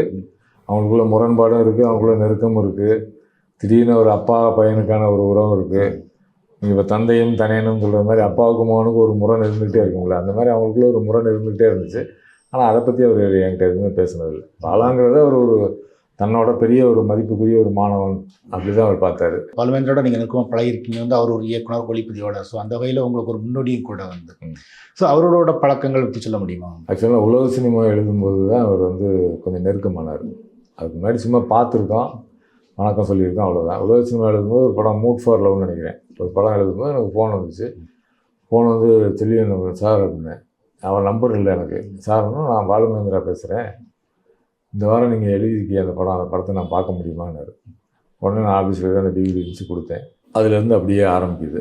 அப்புறம் கல்லூரி படம் பண்ணோடனே அவருக்கு நான் முதல்ல போட்டு காட்டணும்னு சொல்லிட்டு, ஏன்னா பிசி சாருக்கு நான் போட்டு காட்டலை, ஏன்னா அதில் நிறையா தப்பு பண்ணியிருக்கேன், எனக்கு ஒரு பயம். இவர் வந்து ஒரு கண்டிப்பான ஆசிரியர் இல்லாமல் ஒரு நம்ம மேலே ஒரு வெல்விஷராக ஒரு நண்பர் மாதிரி இருக்கார். நிறையா விஷயங்கள் அவர்கிட்ட ஷேர் பண்ணாலும், சார் நீங்கள் பார்க்கணும் சார்னு பார்த்தாரு. பார்த்துட்டு நான் தேட்டரில் பார்க்க ப்ரீவியூலாம் வரமாட்டேன் அப்படின்னு தேட்டரில் போய் பார்த்துட்டு மறுநாள் காலைல நீ வா அப்படின்னாரு. மறுநாள் காலைல நான் போனேன். அப்படி தான் உட்காந்துட்டு வச்சுட்டு உட்காந்துட்டே இருந்தார். நீ ஏன் பஸ்ஸுக்குள்ளே லைட்டு போட்ட அப்படின்னு கேட்டார். நான் வந்து பஸ்ஸுக்குள்ளே ஒரே ஒரு சீனில் தான் லைட் போட்டிருந்தேன். ஏன்னா மற்ற எல்லாமே லைட்டு போடாமல் தான் எடுத்துருவோம். நான் சொன்னேன், இல்லை சார், ஆக்சுவலாக பஸ்ஸு வந்து நாங்கள் ஒரு 10 நாளோ 8 நாளோ பிளான் பண்ணியிருந்தாங்க. பஸ்ஸு சீன் எல்லாமே நாங்கள் சீக்கிரம் முடிச்சிட்டோம்னா முதல் நாள் எல்லா சீனும் முடிஞ்சிச்சு. இன்னும் ஒரே ஒரு சீன் தான் இருக்குது. நான் சொன்னேன் 9 மணிக்கு இல்லை சன்லைட் வந்துடும், 9 மணிக்கு நம்ம எடுக்கலாம்னு நான் சொன்னேன். அவங்க சொன்னாங்க, இல்லை சார் 7 மணிக்கு எடுத்து முடிச்சிங்கன்னா 9 மணிக்கு பஸ்ஸை அனுப்பிட்டோம்னா ஒரு நாள் வாடகை கட் பண்ணிடலாங்கிற மாதிரி சொன்னாங்க.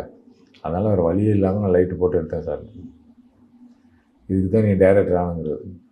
நீ டைரக்டர் ஆனால் நீனே ஷெட்யூல் பண்ணி எடுத்துல, நீ சீக்கிரமாக டைரக்டர் ஆகு அப்படின்னு அப்போ தான் சொன்னார். அப்புறம் சொன்னார், வேறு என்ன சார் நீங்கள் ஏதாவது சொல்லுங்கள் சார், நீ என்ன செய்யணும், லென்ஸ் விஷயத்தில் இன்னும் நீ கவனமாக இரு, லென்ஸை நீ கவனமாக கையாளுனார். எனக்கு சத்தியமாக இப்போ புரியல. இந்த லென்ஸு தானே கையாளுறோம், லென்ஸை போடுறோம், லென்ஸை கையாளலாம் எனக்கு என்ன புரியல. அதுக்கு பிறகு ஒரு 5-6 படங்கள் நான் பண்ணுறேன். ஒவ்வொரு தடவை லென்ஸை கழட்டி மாட்டும் போதும் 35 போடுங்க, 24 போடுங்க, 85 போடுங்க, மாற்றும் போதும் இது சொன்னார், லென்ஸை கரெக்டாக போடணும், கரெக்டாக தான் போடுறோமா எனக்கு புரியவே இல்லை. 4வது படம் 5வது படம் பண்ணதுக்கு பிறகு பரதேசி எடுத்துக்கிட்டு இருக்கும்போது பரதேசியோட பாதி படத்தில் ஒரு லென்ஸை மாட்டுறேன், எனக்கு அந்த லென்ஸை கழட்டிட்டு திரும்ப அந்த லென்ஸை போடுறாங்க, வேறு லென்ஸை போடுறாங்க. இந்த லென்ஸை போடும்போது டக்குன்னு எனக்கு அந்த வித்தியாசம் புரியுது. இப்போ உதாரணத்துக்கு, இப்போ உங்களோட சைஸ் வந்து எக்ஸ்எல்னு வச்சுக்கிறோங்க, நீங்கள் எல் சைஸ் போட்டிங்கன்னா எப்படி இருக்கும், டைட்டாக இருக்கும். டபுள் எக்ஸ்எல் போட்டிங்கன்னு வச்சுக்கோங்க, உங்களுக்கு பொருந்தும், நீங்கள் போட்டிருக்கிறது உருவம் பொருந்தும், ஆனால் உங்களுக்கு தெளிவாக ஃபிட் ஆகக்கூடிய ஒரு விஷயம் இருக்குல்ல, ஏதோ ஃபிட் ஆகாமல் கொஞ்சம் லூஸாக இருக்குது, இல்லை டைட்டாக இருக்குது. அப்போ இது எனக்கு புரியும் போது அப்படி டப்புன்னு எனக்கு ஒரு வெளிச்சம் வந்த மாதிரி இருந்துச்சு. இதைத்தான் அவர் சொல்லியிருக்காரா அப்படின்னு. இன்றைக்கி நான் ஒரு ஷார்ட் எடுக்கும்போது லென்ஸ் மாறினா அவர் சொன்னது ஞாபகம் வரும். ஸோ இந்த மாதிரியான ஒரு பல விஷயங்கள் வந்து எனக்கு சொல்லியிருக்காரு. அப்புறம் ஒரு தடவை வந்து வீடு படத்தை பற்றி நான் உலக சினிமா எழுதி முடிச்சிட்டேன். இந்த வீடு படத்துக்கான 25வது ஆண்டு விழா இதே மாதிரி பிரசாத்தில் நடந்துச்சு.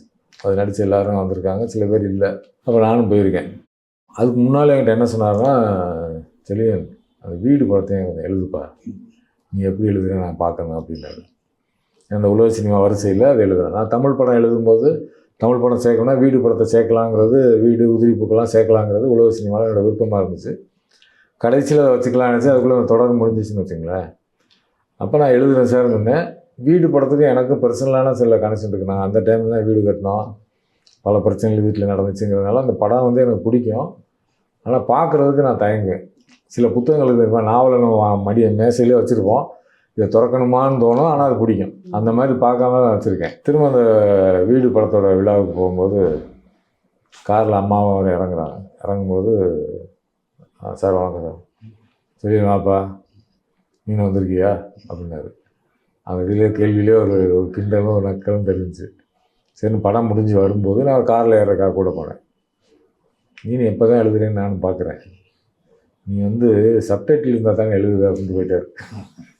ஏன்னா இப்படி ஒரு குண்டை போட்டாருன்னு சொல்லிட்டு உடனே அன்றைக்கி வந்து நைட்டே வந்து எழுதி திரும்ப பார்த்து எழுதி உயிரெழுத்து பத்திரிகையில் அவர் அட்டை படம் வச்சு முழு கட்டுரை ஒரு 10 பக்கத்துக்கு அந்த கட்டுரை எழுதி அவருக்கு அனுப்பிவிட்டோம். நான் வந்து ஒரு இது மாதிரி சொன்னதுனால அவர் பார்த்தது வர போகன்ட்டு நான் போகல. திரும்ப செலியன் எங்கேப்பா இருக்க, வாப்பா அப்படின்னாரு. நான் போனோடனே இப்படி உட்காந்துருந்தார். நான் படம் எடுக்கும்போது இந்த விஷயம்லாம் எவன் கவனிக்க போகிறாங்க, யார் கவனிக்க போகிறாங்கன்னு நான் நினச்சேன். நீ கவனிச்சிட்டாரு, எனக்கு போதும்ப்பா, ரொம்ப சந்தோஷமாக இருக்குது அப்படின்னாரு. அப்புறம் அதை பற்றி அப்படியே பேசிக்கிட்டே இருக்கும்போது அந்த மலை சீன் இருக்கே சார், மலை அப்படி ரியலாக இருக்கே, அது எப்படி சார் அப்படின்னு கேட்டேன். அவர் சொன்னார், நான் மலை அந்த சீனை எழுதும்போது அந்த சீன் பேப்பருக்கு பின்னாடி மழை வரலாம் அப்படின்னு எழுதியிருந்தேன். நீ சொன்னால் நீ நம்ப மாட்டேன், அந்த சீன் எடுக்கும்போது மழை வந்துச்சுன்னாரு. நான் சொன்னேன், இதே மாதிரி நாங்கள் கல்லூரி எடுக்கும்போது சார், பாலாஜி சாரோட சொல்லும்போது, பாலாஜி சார் வந்து ஃபுட்பால் கிரவுண்டில் ஒரு கால்பந்து விளையாடும்போது ஒரு காதல் பாட்டு அப்படின்னு சொன்னார். ஓகே சார், அப்போ இதுவும் மழை போட்டு எடுக்க முடியுமா சார் அப்படின்னாரு. ஃபுல் கிரவுண்டுக்கு மழை போடுறதுனா அப்படி 20-30 தண்ணி வண்டி இருந்தாலும் பத்தாது. ஆனால் இது சின்ன படம், பட்ஜெட் படம், அவ்வளோ பட்ஜெட் தாங்க சார், மழை வரும் சார், பார்ப்போம் சார்ட்டு நான் இப்படி சொல்லிட்டு விட்டுட்டேன். இப்போ எங்கள் ஊர் சிவகங்கையில் எடுக்கிறோம், சரியான வெயில் காலம். சிவகங்கையில் மழைங்கெல்லாம் அவ்வளோ சாதாரணமாக வராது, அதுவும் வெயில் காலத்தில் சுத்தமாக வராது. நாங்கள் எடுக்கிறோம். இப்போ நாளைக்கு மழை எடுக்கணுங்கிறதுக்காக மழை போடுறதுக்காக ஒரு சின்ன பட்ஜெட் படத்துக்கு தகுந்த மாதிரி ஒரு சின்ன தண்ணி வண்டி வந்துருச்சு அந்த பைப்போட. இப்போ நம்ம காலேஜ் காரிடாரில் வந்து இந்த பொண்ணுங்க நிற்கிற மாதிரி சும்மா சாரல் அடிக்கிற மாதிரி மழையை மேட்ச் பண்ணுறதுக்காக போட்டு எடுத்துட்டோம். கரெக்டாக 2 மணிக்கு வானம் அப்படி இருக்குது, ஒரு மழை வருது. மழைன்னா கொஞ்சம் நெஞ்ச மழை இல்லை, நீங்கள் படத்தில் பார்க்குற அந்த மழை தான். பேய் மழை மாதிரி பெய்யுது. அப்படியே வாங்கணும் அப்படியே போய் இறங்கி உள்ளே ஓட விட்டு, ஏன்னா அப்புறம் டக்குன்னு கோரியோகிராஃப் பண்ணுறாரு. மழை வந்தப்பறம் தான் நீங்கள் டக்குன்னு யூஸ் பண்ண போகிறீங்க. ஆமாம், இப்படி வா அங்கிட்டு போகணும். அப்புறம் மழையில் நனைஞ்சிட்டு பண்ணுறாரு. நான் கையில் கேமரா வச்சுட்டு டக்குன்னு எழுந்து முடிக்கிறோம். கரெக்டாக ஒரு 4:30 மணி 5 மணிக்கு விட்டுச்சு. இப்போ பயங்கர ரொம்ப திருப்தியாக இருந்துச்சு, ஒரு பெரிய வேலையை பண்ணிட்டாங்கிற மாதிரி. பண்ணி முடித்தோம். சார் என்ன சார் நீங்கள் லக்கி சார், எப்படி சார் கரெக்டான டயத்துக்கு மழை வந்துருச்சு சார்னு சொன்னார். பேசிட்டு காரில் 2 பேர் தான் போகிறோம். போகும்போது சார் சரி நான் ரொம்ப நல்லா வந்துருச்சு, இன்னும் கொஞ்சம் நாளைக்கு எடுக்க வேண்டியிருக்குங்க. அந்த நாளைக்கு எடுக்கணும், இதே மழை வந்து மேட்ச் பண்ணுறது கஷ்டம் சார், பார்ப்பேன் சார் மழை வரும்னு நினைக்கிறேன், வந்தால் எடுப்பேன் சார்னு விட்டேன். திரும்ப அதே மழை வண்டி வந்துச்சு. திரும்ப மழையை போட்டு எடுக்கலாம் போகும்போது அதே மாதிரி 2 மணி நேரம் திரும்ப ஒரு பெரிய மழை வந்துச்சு. திரும்ப அதை எடுத்து மேட்ச் பண்ணோம். இப்போ இதை வந்து நான் பாலுமேந்திரா சார்கிட்ட சொல்கிறேன். சார் நடந்து சார்னா உனக்கு அது தெரியுமா தெரியலையான்னு தெரியலப்பா, இந்த மழை மட்டும் வந்து ஃபிலிம் மேக்கர்ஸுக்கு சில நியாயமான ஃபிலிம் மேக்கர்ஸாக சொன்னார். சில நியாயமான ஃபிலிம் மேக்கர்ஸுக்கு மழை வந்து பெருசாக ஹெல்ப் பண்ணோம். இப்போ நான் 3ஆம் முறை எடுக்கும்போது கிளைமாக்ஸில் மழை வந்துச்சு. நான் இங்கே மழை இருந்தால் நல்லா இருக்கும்னு நான் நினச்சேன், மழை வந்துச்சு. சரி விட்டுரு. ஹிந்தி அது சத்மானு ஹிந்தியில் நான் ரீமேக் பண்ணேன். ரீமேக் பண்ணும்போது கிளைமாக்ஸ் இருக்கும்போது மழை வந்துச்சு. இது என்ன சொல்லுவேன் அப்படின்னு சொல்லி சிரிச்சாருன்னு வச்சுங்களேன். ஸோ இந்த மாதிரி ரொம்ப நெருக்கமான பல விஷயங்கள். இப்போ தலைமுறைகள்னு ஒரு படம் பண்ணார் கடைசியாக. பண்ணும்போது அந்த படத்தை பார்த்து நீ சொல்லு அப்படின்னாரு. நான் படம் ரிலீஸுக்கு அன்றைக்கி சத்தியமூலவே அந்த படத்தை பார்த்துட்டேன். எப்படி இருக்கேன், நான் பிடிச்சிருக்கு சார், நல்லா இருக்குது சார்னு சொல்லிவிட்டேன். அப்புறம் திருப்பி ஒரு வாரம் கழிச்சு எங்கேப்பா இருக்க அப்படின்னாரு. நான் வீட்டில் தான் சார் இருக்கேன், இங்கே பிரசாத்தில் வந்து படம் போடுறோம், நீ வாப்பானார். பாரதி பாரதிராஜா மகின்னு சொல்லுவார், மகேந்திரன் சார், சசிகுமார் ப்ரொடியூசர் எல்லாருமே வர்றாங்க, நீ வாப்பானார். சார் நான் பார்த்துட்டேன் சார். ஏன் பார்த்தா இன்னும் ஒரு பார்க்க மாட்டியா அப்படின்னாரு. சரி வரேன் சார். நான் போனேன். போயிட்டு படம் பார்த்து முடித்தோடனே நான் பார்த்தேன், நல்லா இருக்கேன், எல்லோரும் பாராட்டிட்டு இருந்தாங்க. வீட்டுக்கு வந்துட்டேன். வீட்டுக்கு வந்தோடனே எனக்கு ஃபோன் அடிச்சார். எங்கேப்பா இருக்கேன்னாரு. சார் வீட்டில் இருக்கேன், நீ வா ஒரு நிமிஷம் நீ பார்க்கணும் போல இருக்கு. திரும்ப நான் போகிறேன். போகும்போது தனியாக உட்காந்துருக்காரு. உட்காந்துருந்தா ஒரு 7 மணி இருக்கும். சொல்கிறாரு, இல்லைப்பா கூட்டமாக இருந்தாங்க எல்லோரும் பேசுனாங்க, பாராட்டினாங்க, டக்குன்னு எல்லோரும் விட்டுட்டு போயிட்டாங்களா, எனக்கு அந்த தனிமையை ரொம்ப அப்படியே அமுக்கிடுச்சு. அதை நான் யார்கிட்ட பேசுறது இல்லை, நீ அவங்கள்ட்ட பேசணும் போல இருக்குன்னு சொல்லி பேச ஆரம்பித்தார். அன்றைக்கி அவர் கிட்டத்தட்ட 7 மணிக்கு ஆரம்பிச்சது 11 மணி வரைக்கும் பேசினார். அதை அவர் பேசின எந்த விஷயத்தையும் நான் சொல்ல முடியாது. ஆனால் அவர் சென்னைக்கு வந்தது, அம்மாவும் அவரும் அவரோட பையன் வந்து 1.5 வயசுன்னு சொன்னார். நான் தோளில் போட்டுட்டு ஏர்போர்ட்லேருந்து வந்ததுலேருந்து அவர் வாழ்க்கையில் நடந்த பல ஏற்றத்தாழ்வுகள், பல பிரச்சனைகள், பல வழக்குகள் எல்லாத்த பற்றியுமே டீட்டெயிலாக என்கிட்ட சொன்னார். முழுமையாக என்கிட்ட சொன்னார். கிட்டத்தட்ட 11 மணிக்கு தான் என்னை வந்து விட்டார். எனக்கு வந்து இது எனக்கு ஒரு மனசுக்குள்ள ஒரு மாதிரி தோணுச்சு. அதுக்கு பிறகு சரியாக ஒரு 25 நாளே ஒரு மாதத்துலேயே இறந்துட்டார். ஸோ அந்த சம்பவம் வந்து என்னால் மறக்க முடியாது. அதனால் அவர் எதுக்காக அதை உங்கள்கிட்ட சொல்லணும்னு தோணுச்சு அவருக்கு அப்படிங்கிறது அது எனக்கு தெரியல. ஏன்னா சொல்லும்போது அவர் வந்து அழுதாரு, நான் அழுதுட்டேன். சார் தயவு செஞ்சு அழுதாதீங்க சார், வேணாம் சார்னு. இல்லைப்பா அப்படின்னு சொல்லி குடும்ப வாழ்க்கை எல்லாமே சொன்னார். அவர் உடல் நலம் பற்றி, அவர் மேலே இருக்கக்கூடிய மற்றவங்க வைக்கக்கூடிய பிரச்சனைகளை பற்றி, அந்த குடும்பத்தில் இப்போ ஓடிக்கிட்டு இருந்த விஷயத்தை பற்றி எல்லாமே சொன்னார். நம்ம எதையும் வெளில சொல்ல முடியாதுன்னு வச்சுங்களேன். சொல்கிறேன், அப்போ அந்த எல்லா விஷயத்தையும் அவர் சொல்லி முடிக்கும்போது 11 மணி.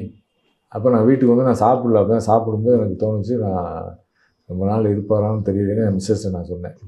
என்னங்க இல்லை சார் ரொம்ப நாள் இருப்பாரான்னு டவுட்டாக இருக்குது அப்படின்னு. கரெக்டாக ஒரு 25 நாள் 1 மாதம் இருக்கும் அவன் தவிட்டார். நான் அவரோட இருந்த அந்த ஃபஸ்ட் டைம் நான் அவரை நேரடி சந்திப்பு வந்து உசூரில் வந்து நம்ம ஆதவன் தீட்சணியாக இருக்கார்ல, அவர் வந்து ஒரு ஃபிலிம் இது மாதிரி ஏற்பாடு பண்ணியிருந்தார். அப்போ நானும் போயிருக்கேன், சீஃப் கெஸ்ட்டாக சாரும் வந்திருக்காரு. அப்போ வந்திருக்கும்போது 2 பேரும் ஒரே காரில் தான் போகிறோம். போகும்போது செல்லியன் எப்போ நீ படம் டைரக்ட் பண்ண போகிற அப்படின்னு கேட்டார். சார் நான் சொன்னேன், பண்ணணும் சார், பண்ணு, உன் படத்தை பார்த்துட்டு தான் நான் போகணும் அப்படின்னாரு. அப்போ என்ன சொன்னேன், இப்போ எழுத ஆரம்பினார். அதுக்கு பிறகு அது ஒரு இன்ஸ்பிரேஷன் வந்துச்சு, எழுத ஆரம்பிச்சிட்டேன். அப்போ அவர் என்ன என்கிட்ட சொன்னார்னா, நான் சினிமாட்டோகிராஃபி தான் பண்ணிக்கிட்டு இருந்தேன். ஒரு நாள் சத்யஜித் ராய் வந்து துளசி பஸ்ஸை பிடிச்சி வேலைக்கு வந்துட்டார். வந்து வீட்டுக்கு வந்துட்டார். வீட்டுக்கு வந்து 2 பேரும் நாங்கள் போய் பீச்சில் உட்காந்துருந்தோம். பீச்சில் உட்காந்து சொன்னார், பாலு சினிமாட்டோகிராஃபி போதும், நீ டைரக்ட் பண்ணுனாரு. அது மாதிரி தான் எனக்கு நான் அவங்கள்ட்ட சொல்லி நீ படம் டைரக்ட் பண்ணுனாரு. ஆனால் அவர் சொல்லி 5-6 வருஷம் 7-8 வருஷம் கழிச்சு தான் நான் டைரக்ட் பண்ணும்போது பார்க்குறதுக்கு அவர் இல்லைன்னு வச்சுங்களேன். சொல்கிறேன். இந்த மாதிரி ரொம்ப நெருக்கமான சில சம்பவங்கள், சில நிகழ்வுகள் வந்து அவருடைய இருக்கிற சந்தியாராகம் படத்தை வந்து அவங்க ஸ்டூடெண்ட்ஸுக்கு ஸ்க்ரீன் பண்ணார். பண்ணும்போது சொன்னார், நீ இந்த படம் போடும்போது நீ என் கூட இருக்கணும்ப்பா அப்படின்னாரு. நான் கூட உட்காந்து அந்த படத்தை பார்த்தேன். ஒரு தடவை அவரோட கதை நேரம் புத்தகத்தை வெளியிடும்போது அவர் சொன்னார், யார் வெளியிடணும்னு நான் கேட்டாங்க. நான் சொன்னேன், எஸ் ராமகிருஷ்ணன் வெளியிடணும், செழியன் பெற்றுக்கொள்ளணும் அப்படின்னாரு. அப்போ மேடையிலே சொன்னார். ஏன் நான் சொல்கிறேன் அப்படின்னா, எஸ் ராமகிருஷ்ணன் எனக்கு ரொம்ப பிடிக்கும், அவரோட எழுத்துல எனக்கு பிடிக்கும். செழியனை ஏன் பிடிக்கும் அப்படின்னா, இப்போ ஐயப்பன் கோயில் மாலை போட்டிருக்கவங்க வந்து இன்னொரு ஐயப்பன் கோயில் மாலை போட்டாங்க, சாமி சார் நான் வணக்கமா அப்படின்னு சொல்லுவாங்கள, அந்த மாதிரி செழியனை பார்க்கும்போது எனக்கு அந்த ஐயப்பன் கோயில் மாலை போட்ட மாதிரி ஒரு சினிமாவை தீவிரமாக நேசிக்கிறாரு அப்படின்னு ஒன்று சொன்னார். இன்னொரு இன்ட்ரெஸ்டிங்கான சம்பவம், ஒரு பேட்டியில் என்ன சொல்லியிருந்தாருன்னா, இந்திய சினிமாவில் உங்களுக்கு பிடித்த ஒளிப்பதிவாளர்கள் யார் அப்படின்னு ஒரு கேள்வி இருக்காங்க. இந்தியன் எக்ஸ்பிரஸ்ன்னு நினைக்கிறேன். எனக்கு ரெண்டு பேரை பிடிக்கும், ஒன்று சந்தோஷன், ஒன்று செழியன் அப்படின்னு சொல்லியிருந்தார். அது ஒரு விஷயம். அப்போ நான் முகங்களின் திரைப்படம்னு ஒரு நூல் எழுதியிருந்தேன். அந்த நூலை வந்து அவருக்கு கொடுத்துருந்தேன். திடீர்னு நாள் பரதேசி டப்பிங் கிளம்பிட்டு இருக்கு. நான் சொன்ன அசிஸ்டன்ட் டைரக்டர் வேலையை நான் பார்த்துருக்கேன்னா, இப்போ பாலசாரோட தான் நான் இருக்கேன். ஒரு தவறுனா அந்த படத்தில் வில்லனுக்கு நான் தான் டப்பிங்கும் பேசினேன் அந்த பரதேசி படத்தில். அப்போ இங்கே இருக்கும்போது திடீர்னு ஃபோன் வருது. ஃபோன் வந்தோன்னா, சரி நான் எங்கேப்பா இருக்க அப்படின்னு கேட்டார். சார் நான் வெளியில் இருக்கேன் சார். நான் சரிப்பா பரவாயில்லன்ட்டு போயிட்டார். இப்போ பாலாசார் சொன்னாங்க, கூப்பிட்றாரு, போங்க முதல்ல போங்க, அதெல்லாம் அப்புறம் பார்த்துக்கலாம் போங்கன்ட்டு என்னை அனுப்பிவிடுறாரு. நான் வேகமாக வர்றேன். வந்து வீட்டுக்கு வந்தால் ஒரு பையன் வந்து லெட்ரு கொடுத்துட்டு போனேன் அப்படின்னு பார்த்தா, பாலுமேந்திரா சார் எனக்கு ஒரு லெட்ரு எழுதியிருக்காரு. அந்த முகங்களின் திரைப்படம் முன்னுரையை படிச்சுட்டு லெட்டர் எழுதி பார்த்துட்டு பார்க்குறதுக்காக உடனே போயிட்டேன். போனவொடனே தான் சொல்கிறார், நான் உன் வீட்டு வாசலில் வந்து நின்றுக்கிட்டு, காரில் வந்து நின்றுக்கிட்டு உனக்கு ஃபோன் அடித்தேன். உன் வீட்டுக்கு வந்து உன் வீட்டில் கொஞ்ச நேரம் இருந்துட்டு போகலான்னு நினச்சேன், என்னை பார்க்கணும் போல இருந்துச்சுன்னாரு. அப்புறம் இங்கே போய் ஆஃபீஸெல்லாம் பார்த்தேன். அந்த கடைசி காலங்களெல்லாம் பேசிகிட்டு இருக்கும்போதே அவருக்கு கண் கலங்கிக்கிட்டே இருக்கும். இப்போ எங்கள் அப்பாவுமே வந்து உடம்பு முடியாமல் இருந்தார். அந்த கடைசி காலம் ஒரு 2 வருஷம் வந்து சாதாரண ஒரு சம்பவத்தை சொன்னால் கூட அழுதுருவார். அது மாதிரியான ஒரு நெகிழ்வான ஒரு இதாக இருந்தார். நான் இப்போ இந்த டூலெட் படம் அந்த அவார்டு இதெல்லாம் வாங்கும்போது நான் அவரை மிஸ் பண்ணுறது தான் பெருசாக நான் வருத்தப்பட்டேன். ஏன்னா படம் ரெடியானவுடனே நான் அவர்கிட்ட தான் போட்டு காட்டுன்னு நினச்சேன்.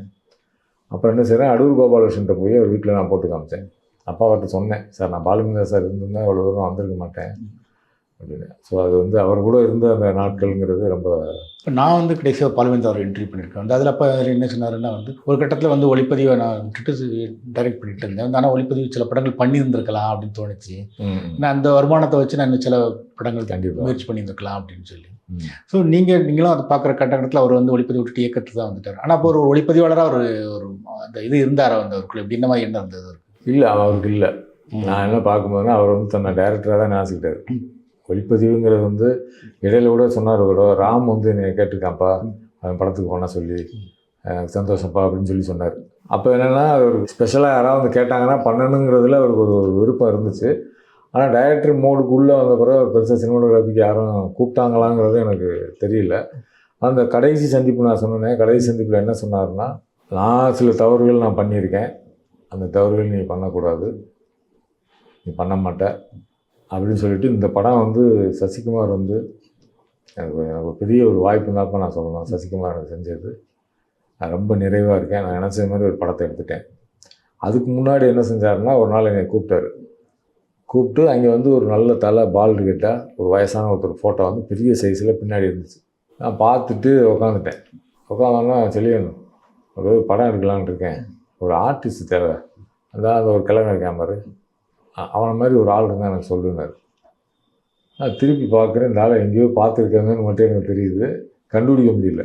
நான் சொல்கிறேன், அவர் ஒரு மாதிரி ஒரு சிரிப்பார், ஒரு மாதிரி நம்மட்டு சிரிப்பு மாதிரி சிரிச்சுட்டு, இதே மாதிரி தான்ப்பா வேணும், ஒரு அன்றைக்கி ஃபோட்டோ எடுத்தேன், அந்த மாதிரி ஆள் இருந்தால் பொடி யாரும் இந்த சாலி கிராமத்தில்.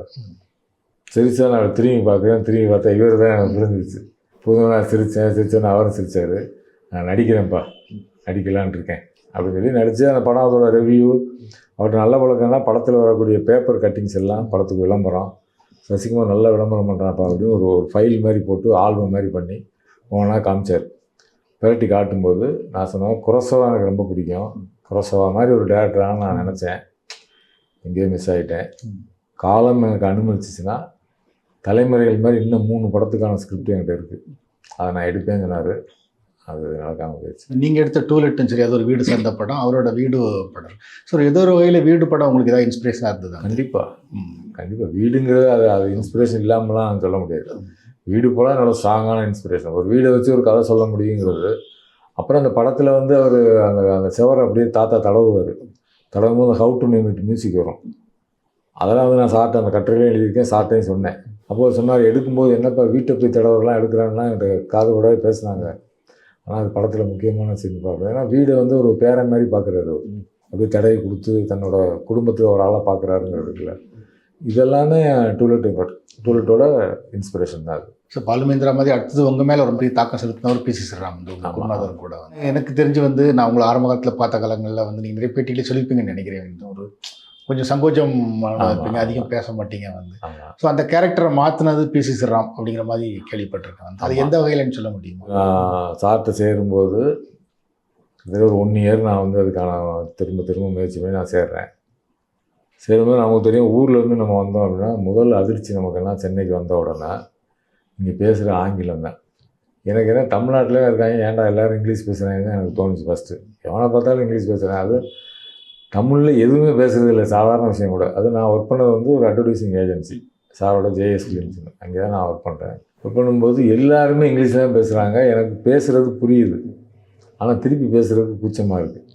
இதனால இங்கே கீழே ஒரு லைப்ரரி மாதிரி ஒரு ரூம் இருக்கும். அவர் வந்து செல்லியன் எத்தனை மணிக்கு வர்றாரு எனக்கு சொல்லுங்கள். நான் கரெக்டாக 10 மணிக்கு திறக்கானா 10 மணிக்கு போய் உள்ளுக்கு லைப்ரரிக்குள்ளே ஒளிஞ்சிருந்தேன் சொல்லணும். ஆனால் இங்கே இருக்க எல்லா புக்கையும் நான் படிச்சுக்கிட்டே இருக்கேன். கரெக்டாக சாப்பிடும்போது அந்த கண்ணாடி கதவை டக்குன்னு பாலாஜின்னு ஒரு பையன் தட்டினோன்னு வெளில வந்து சாப்பிட்டுட்டு யாராவது ஏதாவது கேட்டுற போகிறாங்களே நினைச்சு டவுக்குன்னு திரும்ப உள்ளே போய் உட்காந்துக்கிறேன். ஒரு கடத்தில் மேனேஜர் பத்ரின்னு ஒருத்தர் இருந்தார். அவர் வந்து சாருக்கு ஃபோன் பண்ணி, சார் ஒரு ஷூட்டிங் கூட்டி போயிருங்க, இதுக்கு மேலே படிக்கிறதுக்கு புத்தகங்கள் எல்லா புத்தகத்தையும் படிச்சுட்டாரு அப்படின்னு அவர் சொன்னார். அப்போ வந்து சார் வந்து என்னை கூப்பிட்டு எல்லாரையும் ஆக்சிடென்ட்ஸ் எல்லாரையும் கூப்பிட்டு இங்கே வாங்க, அவர் பேசுகிறது அவங்களுக்கு தெரியும். அந்த ஸ்டைல் செலியன் ஃப்ரம் ரஷ்யா, அவருக்கு வந்து இங்கிலீஷை தவிர எதுவுமே தெரியாது, எல்லாரோட இங்கிலீஷில் பேசுங்கன்னு சொல்லிட்டாரு. அவ்வளோதான் கேட்க வாங்கினா அவங்களுக்கு தெரியும் நான் யாரும் தெரியும். அதுக்கு பிறகு அது ஒரு பெரிய கொஞ்ச நாள் ஓடிச்சுன்னு வச்சுக்கோங்களேன். ஸோ இது வந்து நம்ம தயக்கத்தை வந்து உடைக்கணும் அப்படிங்கிறதுக்காக செஞ்ச ஒரு விஷயம். அப்புறம் ஏற்கனவே இந்த லைட்ஸ் ஆன் பற்றி நான் சொல்லியிருக்கேன். முகவரி படத்தில் செட்டில் வந்து அப்போ வந்து ஒரு சாங் ஷூட் பண்ணிட்டுருக்கோம். முகவரி படத்தோட ஹீரோயின் எல்லாருமே இருக்காங்க. அப்போ லைட்டு நீங்கள் பார்த்தீங்கன்னா 2kV லைட்ஸ் தான் போடுவோம். கிட்டத்தட்ட ஒரு 150-200 லைட் இருக்கும். பயங்கர ஹீட்டாக இருக்கும். இப்போ இருக்க மாதிரி கூல் லைட்ஸ் இல்லை, அது வார்ம் லைட்ஸ் எல்லாமே. ஒவ்வொரு ஷாட்டு முடிஞ்சோன்னா லைட்ஸ் ஆஃப் லைட்ஸ் ஆன் சொல்லணும், லைட்ஸ் ஆஃப் சொல்லணும். ஷார்ட் ரெடியான பிறகு செட் லைட் ஒன்று எரியும். செட் லைட் எல்லாம் ப்ரிப்பேர் ஆனது பிறகு லைட்ஸ் ஆன் சொல்லணும். இதுதான் விஷயம். இப்போ நான் வந்து வேலை பார்த்துக்கிட்டு இருக்கேன். ஆனால் கூட்டம் வந்துச்சுன்னா அப்படியே ஒதுங்கிக்கிட்டே வேலை பார்க்குறதுக்குல ஊர் பக்கம்லாம் அப்படியே கொஞ்சம் அதை கண்டுபிடிச்சிட்டாரு. சரி நீங்கள் வாங்கன்னாரு சார்ண்ணே. இப்போ இந்த லைட்ஸ் ஆன் லைட்ஸ் ஆஃப் நீங்கள் தான் சொல்லணும் போங்கன்னார். ஏதோ சிக்கிட்டோம்னு நினச்சிக்கிறேன். சரின்னு போய் செட்டுக்கு நடுவில் அங்கே போய் நில்லுங்க அப்படிங்கிறார். இப்போ டான்ஸ்னால் எத்தனை பேர் இருப்பாங்கன்னு தெரியும். அந்த டான்ஸு ஆடுறவங்க இருக்காங்க, ஹீரோயின் எல்லாருமே இருக்காங்க. செட்டில் ஒரு 200 பேர் இருக்காங்க. நான் நிற்கிறேன். இன்னொன்று லைட்மேன் மேலே கோடா மேலே எல்லாம் ஆட்கள் இருக்கும். அவங்கெல்லாம் சைகை காட்டிட்டார். இதெல்லாம் அப்படி காமிச்ச உடனே சைலன்ஸ் அப்படின்னாரு. அப்படியே சைலன்ஸ் ஆகிடுச்சு. இப்போ ஷார்ட் ரெடி ஆகிடுச்சு. லைட்ஸ் ஆன் அப்படின்னாரு. லைட்ஸ் ஆன் கேட்கல. 10 லட்சம் லைட்ஸ் ஆன் பார்க்குறேன். லைட்ஸ் ஆன் ஒரு கட்டத்தில் அடி வயதுலேருந்து லைட்ஸ் ஆன் கற்றுனேன் பாருங்க. அவர் கையை காமிக்கிறது அது அப்படியே ஒரு 200 லைட்டு பளிச்சுன்னு இருந்துச்சு. இப்போவும் அது புல்லரிக்கிறது. அன்றைக்கே எனக்கு புல்லரிச்சு, இன்றைக்கி சொல்லும்போது எனக்கு புல்லரிக்கிற தரம் தான் வச்சுங்களேன். அப்போ லைட்ஸ் ஆன்ங்கிறது லைஃப்பில் ஒரு லைட் ஆன் பண்ணக்கூடிய ஒரு விஷயம் இருக்குல்ல, அது வந்து அப்போ எனக்கு சொன்னார், சினிமாவில் நீங்கள் வந்து எவ்வளோ நீங்கள் திறமைசாலியாக இருக்கீங்க, எவ்வளோ படிச்சிருக்கீங்க, எப்படி கேமரா பண்ணுவீங்க, அதெல்லாம் அப்புறம். உங்களுக்கான ஒரு தலைமை பண்பு இல்லை அப்படின்னா என்ன வேணுங்கிறது நீங்கள் கேட்கலைன்னா நடக்காது. அப்போ நீங்கள் வாயை திறந்து பேசணும் அப்படின்னாரு. ஸோ இந்த மாதிரி தொடர்ந்து நம்மளை ஃபோர்ஸ் பண்ணி அதாவது அவர் என்னென்னா ஒரு கட்டாயத்தை உங்களுக்கு கொடுத்து, ஒரு நெருக்கடியை உங்களுக்கு கொடுத்து, அது மூலம் உங்களை கற்றுக்கிற வைக்கிறது இருக்குல்ல. ஃபஸ்ட்டு டே ஷூட்டிங், நான் முகவரியில் ஃபஸ்ட் டே ஷூட்டிங் போகிறோம். அதுக்கு முன்னாடி 6 மாதம் நான் ஜேஎஸ் ஃபிலிம்ஸில் நான் ஒர்க் பண்ணிட்டேன். இப்போ போகும்போது சொல்கிறாரு, பிரேக்கில் கூப்பிட்டு செல்லியன் அதாவது மேலே போய் ஷார்ட் வச்சுட்டு என்னை கூப்பிடுங்கிறாரு. முதல் நாள் தான் சேர்ந்துருக்கோம். எனக்கு வந்து சினிமா நான் எப்படி நினச்சிட்டு வந்தேன் அப்படின்னா, நம்ம ஃபஸ்ட்டு ஷூட்டிங் போனோடனே நம்ம கேமரா வழியாக பார்க்க போகிறோம், அது லென்ஸ் எல்லாம் மாட்ட போகிறோம், இப்படி பண்ண போகிறோம் அப்படின்னு. தெர்மாக்கோல் தூக்கிட்டு வாங்குறதே எனக்கு குரலை கிடச்சி ஓடு, அங்கே ஓடு இங்கே ஓடுன்னு அதை தூக்கிட்டு ஓடுறோம். இப்போ நம்ம நினச்ச வேறு மாதிரி இருக்கேன்னு நினச்சிக்கிட்டு இருக்கும்போது ஒரு பிரேக்கில் கூப்பிட்டு ஷார்ட் வைங்கன்னு, ஆஹா பரவாயில்லையே சார் நமக்கு ஷார்ட் வைக்க சொல்லிட்டாருன்னு நான் மேலே போகிறேன். சின்ன இந்த சைஸ் தான் ரூம் இருக்கும். அப்போ போகும்போது என்ன சொல்கிறாருன்னா, வாங்க ஃப்ரேமில் ஒரு 7-8 பேர் இருப்பாங்க, ஷார்ட் வச்சுட்டு என்னை கூப்பிடுங்கன்ட்டார். நம்ம ஸ்டில் ஃபோட்டோகிராஃபில் இருந்ததுனால, மேரேஜ் ஃபோட்டோகிராஃபிலாம் பண்ணதுனால 7-8 பேர்னா என்ன லென்ஸுங்கிறது நமக்கு தெரியும். இப்போ போய் அந்த கேமரா அசிஸ்டண்ட்டை கூப்பிட்டு, கேமரா நம்ம லாஸ்ட் அசிஸ்டன்ட், கடைசி அசிஸ்டண்ட், சார் இன்னும் பிரேக்கே முடியல சார், சார் சொன்னாரா அப்படின்னு கேமரா கொண்டாந்து வச்சுட்டான். அதனால் ஒரு 24 லென்ஸ் போடுங்கன்னா 24 லென்ஸை போட்டார். பார்த்தா இப்படி தான் இருக்குது, சின்ன ரூமு, 4 பேருக்கு தான் வரும், ஃபுல் ஃபிகர் வேணும்னு சொல்லிட்டாரு. நான் ஒரு 7 பேர் நிற்பாங்க, ஃபுல் ஃபிகர் வேணும். இதனால் பெரிய இதாக இருக்கேன்னு சொல்லிட்டு வேறு என்ன லென்ஸ்னால் 24 தான் இருக்குது, அதுக்கு மேலே லென்ஸ் இல்லைன்ட்டேன். இந்த பக்கம் திரும்பி பார்த்தா ஒரு கதவு வந்து பூட்டியிருக்கு. இப்போ இங்கே இருக்குன்னு வச்சுங்களேன், இந்த பக்கம் கதவு பூட்டியிருக்கு. கதவுக்கு உள்ளே போச்சுன்னா நீங்கள் சொல்கிறது கவர் ஆகிறதுக்கு வாய்ப்பு இருக்குது. அப்போ கதவு பூட்டியிருக்குன்னு கதவை திறந்தால் திறக்க மாட்டேங்குது. அப்போ சொன்னால் ஷூட்டிங் ஹவுஸில் தான் எடுக்கிறோம். அப்போ ஷூட்டிங் ஹவுஸுக்கு ஒரு மேனேஜர் ஒருத்தர் இருப்பார், அவர்கிட்ட போய் சொல்லுங்கள் சார்னு. அவர்கிட்ட போய் சார் இந்த மாதிரி கதவை திறக்கும். ஐயா அது ஹவுஸ் ஓனர் பொருட்கள்லாம் இருக்குது, அதெல்லாம் திறக்கக்கூடாதுங்க. ஐயோ சாமி நான் ஆளை விட்டுறாதே, திறந்து கூடியா எனக்கு ஒரு போட்டு கெஞ்சி கூத்தாடி, இப்போ என்னங்க வேணும் உங்களுக்கு? ஒன்று நான் உள்ளேலாம் போகல, கேமரா வச்சு நான் பார்க்கணும் அவ்வளோதான். அதாவது கதவை திறந்தாரு. அப்போ நான் கேமரா வச்சு நான் பார்க்குறேன், பார்த்தா கவர் ஆகிடுச்சு. பிரேக்கும் முடிஞ்சிச்சு. பிரேக்கு முடிஞ்சோம் நான் நினச்சிக்க நம்ம வச்ச ஷார்ட்டை வந்து சார் எடுத்துகிட்டு வரணும். அவரை பொருட்படுத்தவே இல்லை, அந்த ஷார்ட்டு படத்துலையும் இல்லை. நம்மளை ஏதோ ஒரு மோட்டிவேட் பண்ணுறதுக்காக பண்ணியிருக்காருன்னு வச்சுங்களேன். வந்தவொடனே முதல்ல ஒரு தட்டு, அவ்வளோதான். அவர் பாட்டுக்கு அடுத்த ஷாட்டுக்கு போய்ட்டேன். அப்போ எனக்கு என்ன தோணுச்சுன்னா, ஒரு மாஸ்டர் செய்கிறது ஒரு கதவை, உங்களுக்குள்ளே இருக்க ஒரு கதவை திறந்து விட்டுறதாங்கிறது இருக்குல்ல, அப்படி தான் நான் புரிஞ்சுக்கிட்டேன். இந்த மாதிரி ஒவ்வொரு கட்டத்துலேயும் ஒரு நெருக்கடியை நம்ம கொடுத்து அந்த காரணத்தை நோக்கி நம்ம தள்ளி நீ கற்றுக்க அப்படின்னு வைக்கிறது இல்லை, அது அவர் செஞ்ச முக்கியமான வேலை. பின்னாடி நீங்கள் சினிமாட்டோகிராஃபி பண்ண படங்கள் அவர் பார்த்து என்ன சொன்னார்? ஆக்சுவலாக என்னென்னா, நான் வந்து கல்லூரி படத்தை அவர் காட்டலை. எனக்கு காட்டுற அளவுக்கு எனக்கு தைரியம் இல்லை. நிறையா எனக்கு தப்பு பண்ணியிருக்கேன் எனக்கு தெரிஞ்சிச்சு. நல்லா இருக்குன்னு எல்லாருனாலுமே நம்மளோட தவறு நமக்கு தெரியும் இல்லையா, இது அப்படின்னு காட்டலை. அதுக்கு பிறகு ரெட்டை சொல்லி நான் வந்து காட்டலை. தென்மேற்கு பிறகு அவரை காட்டணும்னு நான் விருப்பப்பட்டேன். ஆனால் அதுக்குமே எனக்கு கொஞ்சம் தைரியம் இல்லை. பரதேசி பண்ணும்போது எனக்கு முழு கான்ஃபிடன்ஸ், சார் இந்த படத்தை பார்க்கணும் சார் நான் சொன்னேன். அவர் ஏற்கனவே நான் பண்ண படங்களை பார்த்துருக்காரு, அதை பற்றி அவர் எதுவுமே சொல்லலை. பரதேசி பார்த்துட்டு சத்தியமலை பார்த்துட்டு வெளியில் வந்துட்டு ஃபோன் அடித்தார். நான் பாலா சார் கூட தான் அப்போ இருந்தேன். சரியான படம் பார்த்துட்டேன், இப்போ நீங்கள் பக்கத்தில் இருந்தால் உங்களை நான் கட்டி பிடிச்சி நான் பாராட்டுவேன். அந்த கன்சிஸ்டன்சி, ஒர்க்கில் இருக்கக்கூடிய கன்சிஸ்டன்சி எனக்கு ரொம்ப பிடிச்சிருக்கு. பாலாவுக்கு என்னுடைய பாராட்டுகள் சொல்லுங்கள், உங்களுக்கு என்னுடைய பாராட்டுகள்னு சொன்னார். இதுதான் அவர் சொன்னது. இதுக்கு பிறகு ஆனந்தோடல ஒரு இன்டர்வியூ வருது, உங்கள் அசிஸ்டண்டில் உங்களுக்கு யாரை பிடிக்கும்? என் அசிஸ்டண்டில் எனக்கு பிடிச்சது ஒளிப்பதிவாளர் செலியன். அப்போ நான் டூலெட்லாம் எடுக்கலை, செலியனோட ஒர்க்கு எனக்கு ரொம்ப பிடிக்கும். அப்புறம் டூலெட் எடுத்ததுக்கு பிறகு ஒரு இன்டர்வியூ எடுக்கிறாங்க. டூலெட் படத்தை அப்போ எடுத்தோன்னே அவருக்கு சாருக்கு போட்டு காமிச்சேன். பார்த்துட்டு ரொம்ப நல்லா பண்ணியிருக்கீங்கன்னு சொல்லிட்டு அப்போ ஒரு இன்டர்வியூலையும் சொல்கிறார், அவரோட ஒர்க்கு, அவர் படம் எனக்கு பிடிக்கும், ஒரு கமிட்டடாக ஒரு விஷயத்தை காம்ப்ரமைஸ் பண்ணாமல் பண்ணுற விஷயம் எனக்கு பிடிக்கும் அப்படின்னாரு. அப்போ நான் ஜேகே பற்றி ஒரு டாக்குமெண்ட்ரி ஒன்று பண்ணியிருந்தேன், ஜெயகாந்தனை பற்றி. அந்த டாக்குமெண்ட்ரியில் வந்து ஃபஸ்ட்டு ஷாட் ஒன்று வரும். இது வந்து ரவி சுப்ரமணியம் வந்து சாருக்கு போட்டு காட்டும்போது அவர் கேட்டிருக்காரு, அந்த ஃபஸ்ட்டு ஷாட் வந்து நீங்கள் சொன்னீங்களா இல்லை அவர் எடுத்தாரா அப்படின்னு கேட்டிருக்காரு. நான் எதுவுமே சொல்லலை சார், காரில் உட்காந்து முன்னாடி உட்காந்து அவரை தான் எடுத்துகிட்டு வந்தார், அதுக்கு தான் கேட்டேன். அவர் அந்த வேலையை செய்வாருன்னு எனக்கு தெரியும், ரொம்ப நல்லா இருக்குது அப்படின்னா இவர் உடனே ஆர்வத்தில் சார் நான் பாராட்டினேன்னு அவர்கிட்ட சொல்லிடாதீங்க. அதுவும் ஒரு மாஸ்டரோட குவாலிட்டி தானே. நீங்கள் வந்து அவரே நம்ம பாராட்டிட்டாருங்கும்போது நம்ம ஏதோ பெரிய ஆள் நம்ம நினச்சிக்கிறோங்கிறதுக்காக பாராட்டும் இருக்கும், விமர்சனமும் இருக்கும். அப்புறம் நம்ம வந்து ஒரு எப்போவுமே நீ கற்றுக்க அப்படின்னு ஒரு இடத்துல வைக்கிறது இருக்குல்ல, அது எனக்கு முக்கியமான விஷயம். பரதேசிக்கு முன்னாடி உள்ள படங்களை அவருக்கு போட்ட காட்டுறதுக்கு ஒரு தயக்கமாக இருந்தது அப்படின்னு சொல்லி, என்ன காரணத்தினால அது தயக்கம் இருந்தது? ஏன் இந்த படத்தை நான் காட்டலை அப்படின்னா, அதுக்கு முன்னாடி வந்து ஒரு மெச்சூரிட்டிங்கிறது இருக்குல்ல. நம்ம மூமெண்ட்டில் ஏதாவது தப்பு பண்ணியிருக்கோம், இல்லை லென்சிங்கில் தப்பு பண்ணியிருக்கோம், லைட்டிங்கில் ஏதாவது தப்பு பண்ணியிருக்கோம், ஐயோ பார்த்தா ஒரு மாதிரி நினைப்பாரு அப்படின்னு முழு கான்ஃபிடென்ட் வந்து எனக்கு பரதேசிக்கு முன்னாடி பண்ண படங்களில் எனக்கு வரல. பரதேசி படம் வந்து சார் என்னோடய ஒர்க்கு நீங்கள் பாருங்கள் சார்னு சொல்கிற அளவுக்கு பரதேசி தான் தைரியம் வந்துச்சு. அதுக்கு முன்னாடி அந்த நான் சொல்கிறேன், சினிமாட்டோகிராஃபின்னா என்னங்கிறதே அந்த கண்டுகொண்டேன்னு சொல்கிறாங்கல்ல, கண்டுகொண்டேங்கிற மாதிரி சினிமாட்டோகிராஃபினா என்னங்கிறது எனக்கு பரதேசி ஒர்க் பண்ணிகிட்டு இருக்கும்போது, பாதி பண்ணிக்கிட்டு இருக்கும்போது தான் ஓ இதுதானா இது. அதாவது என்ன அப்படின்னா, நம்ம ஒரு விஷயத்தை உருவாக்கணும்னு நினைக்கிறோம், அது உருவாகுது, ஆனால் நம்ம நினச்ச அளவுக்கு உருவாக மாட்டேங்குது. ஸ்கிரிப்டில் இருக்குது, இதில் இருக்குது, இந்த ஒரு விஷயத்தை பண்ண முடியுது, அப்படியே எடுத்துடுறோம். ஆனால் அதை தாண்டி ஒரு எக்ஸ்ட்ரானரியாக ஒரு விஷயம் நடக்க மாட்டேங்குதே அப்படிங்கிறது வந்து ஒரு கட்டத்தில் நடக்கும்போது நான் அப்படியே பேசாமல் உட்காந்துட்டேன்.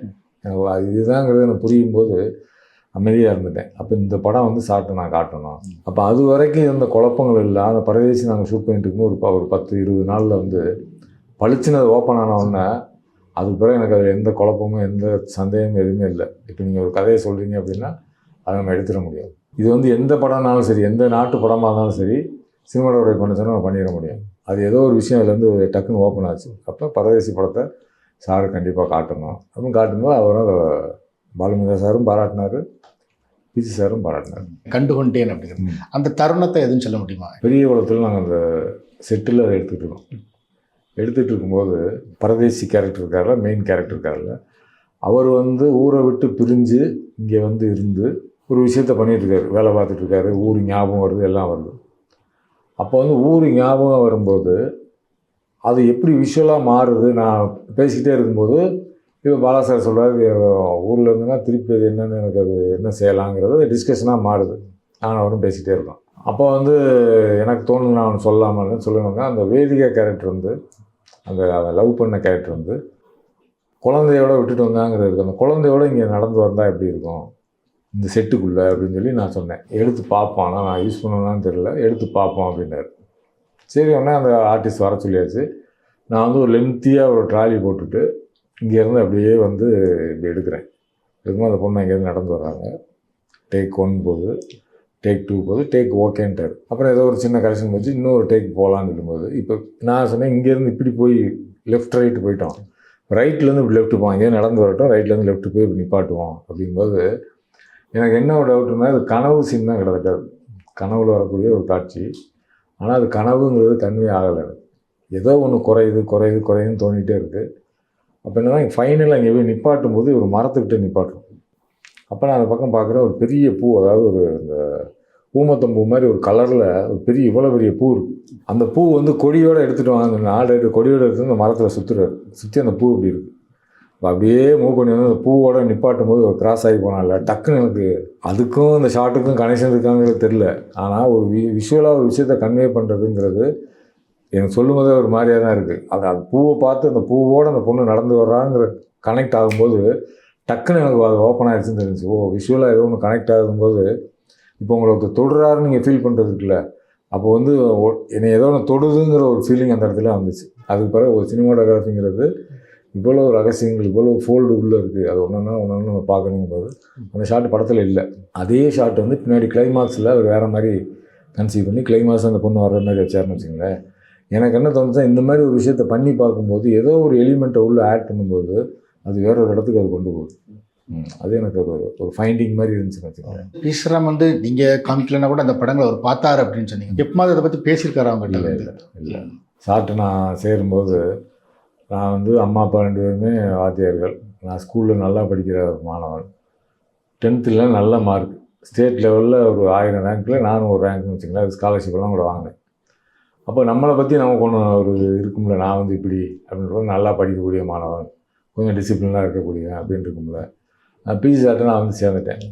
முட்டாள் அப்படின்னு சொன்னார்ல, எனக்கு அப்படி இமேஜ் படப்படன்னு ஒதுங்கிருச்சு. முதல் முறையாக உலகத்தில் என்னை வந்து ஒரு முட்டாள்னு ஒருத்தர் சொல்கிறாருங்கிறது இருக்குல்ல, என்னால் தாங்கிக்கவே முடியல. ஒன்று இன்னொன்று, நான் அந்த வேலையை தப்பாகவும் நான் செஞ்சேன். நான் அந்த இடத்துல நான் முட்டாளாக தான் நான் இருந்தேன். அப்போ நம்ம முட்டாள் தானேன்னு எனக்கு தோணும்போது, இன்றைக்கி நான் ஒரு விஷயம் எனக்கு தெரியல அப்படின்னா அந்த முட்டாள் எனக்கு முட்டாள். இந்த ஸ்க்ரீன் பிளே பற்றி எனக்கு முட்டாள், ஒரு ஷார்ட் எடுக்க தெரியல முட்டாள், ஒரு கதையை சூஸ் பண்ண தெரியல முட்டாள். அந்த முட்டாள் வந்து தோணும்போது ஆஹா நம்ம சுதாரிச்சுக்க முதுகில் தட்டுற மாதிரி இருக்கும். ஸோ அந்த மாதிரியான ஒரு விஷயம் வந்து எனக்கு நீங்கள் அதிகம் பேச மாட்டீங்க அப்படின்னு சொல்லி பீஸா கூட அதிகம் பேச மாட்டார். எப்படி இருப்பார் ஷூட்டிங் ஸ்பாட்லலாம்? அதாவது ஷூட்டிங் ஸ்பாட்டு நீங்கள் சொல்லும்போது எனக்கு ஃப்ளாஷ்பேக்கெல்லாம் போகுது. அது வந்து ஒரு நெருப்பு மேலே நிற்கிற மாதிரி. மிலிட்ரியில் வந்து சுடு அப்படின்னா சுடுங்கிறது இருக்குல்ல, அந்த மாதிரி தான் இருக்கும். நீங்கள் ஹிட்லரை பற்றி ஒரு ஜோக் ஒன்று சொல்லுவாங்க. அது ஜோக்கு தான், அது உண்மை இல்லை. 14வது மாடியில் சோல்ஜர்ஸ் எல்லாம் நிற்கிறாங்க. இன்னொன்று ஹிட்லர் வந்து குதிச்சிடுறாங்க. அப்புறம் காப்பாற்றினாங்கன்னு வச்சுங்களேன். காப்பாற்றும்போது அவன்கிட்ட கேட்குறாங்க, ஏங்க 14வது மாடியிலேருந்து ஒருத்தர் குதின்னு சொல்கிறாரு, ஏன்னா நீங்கள் குதிக்கிறீங்க உயிர் போயிருந்தீங்க.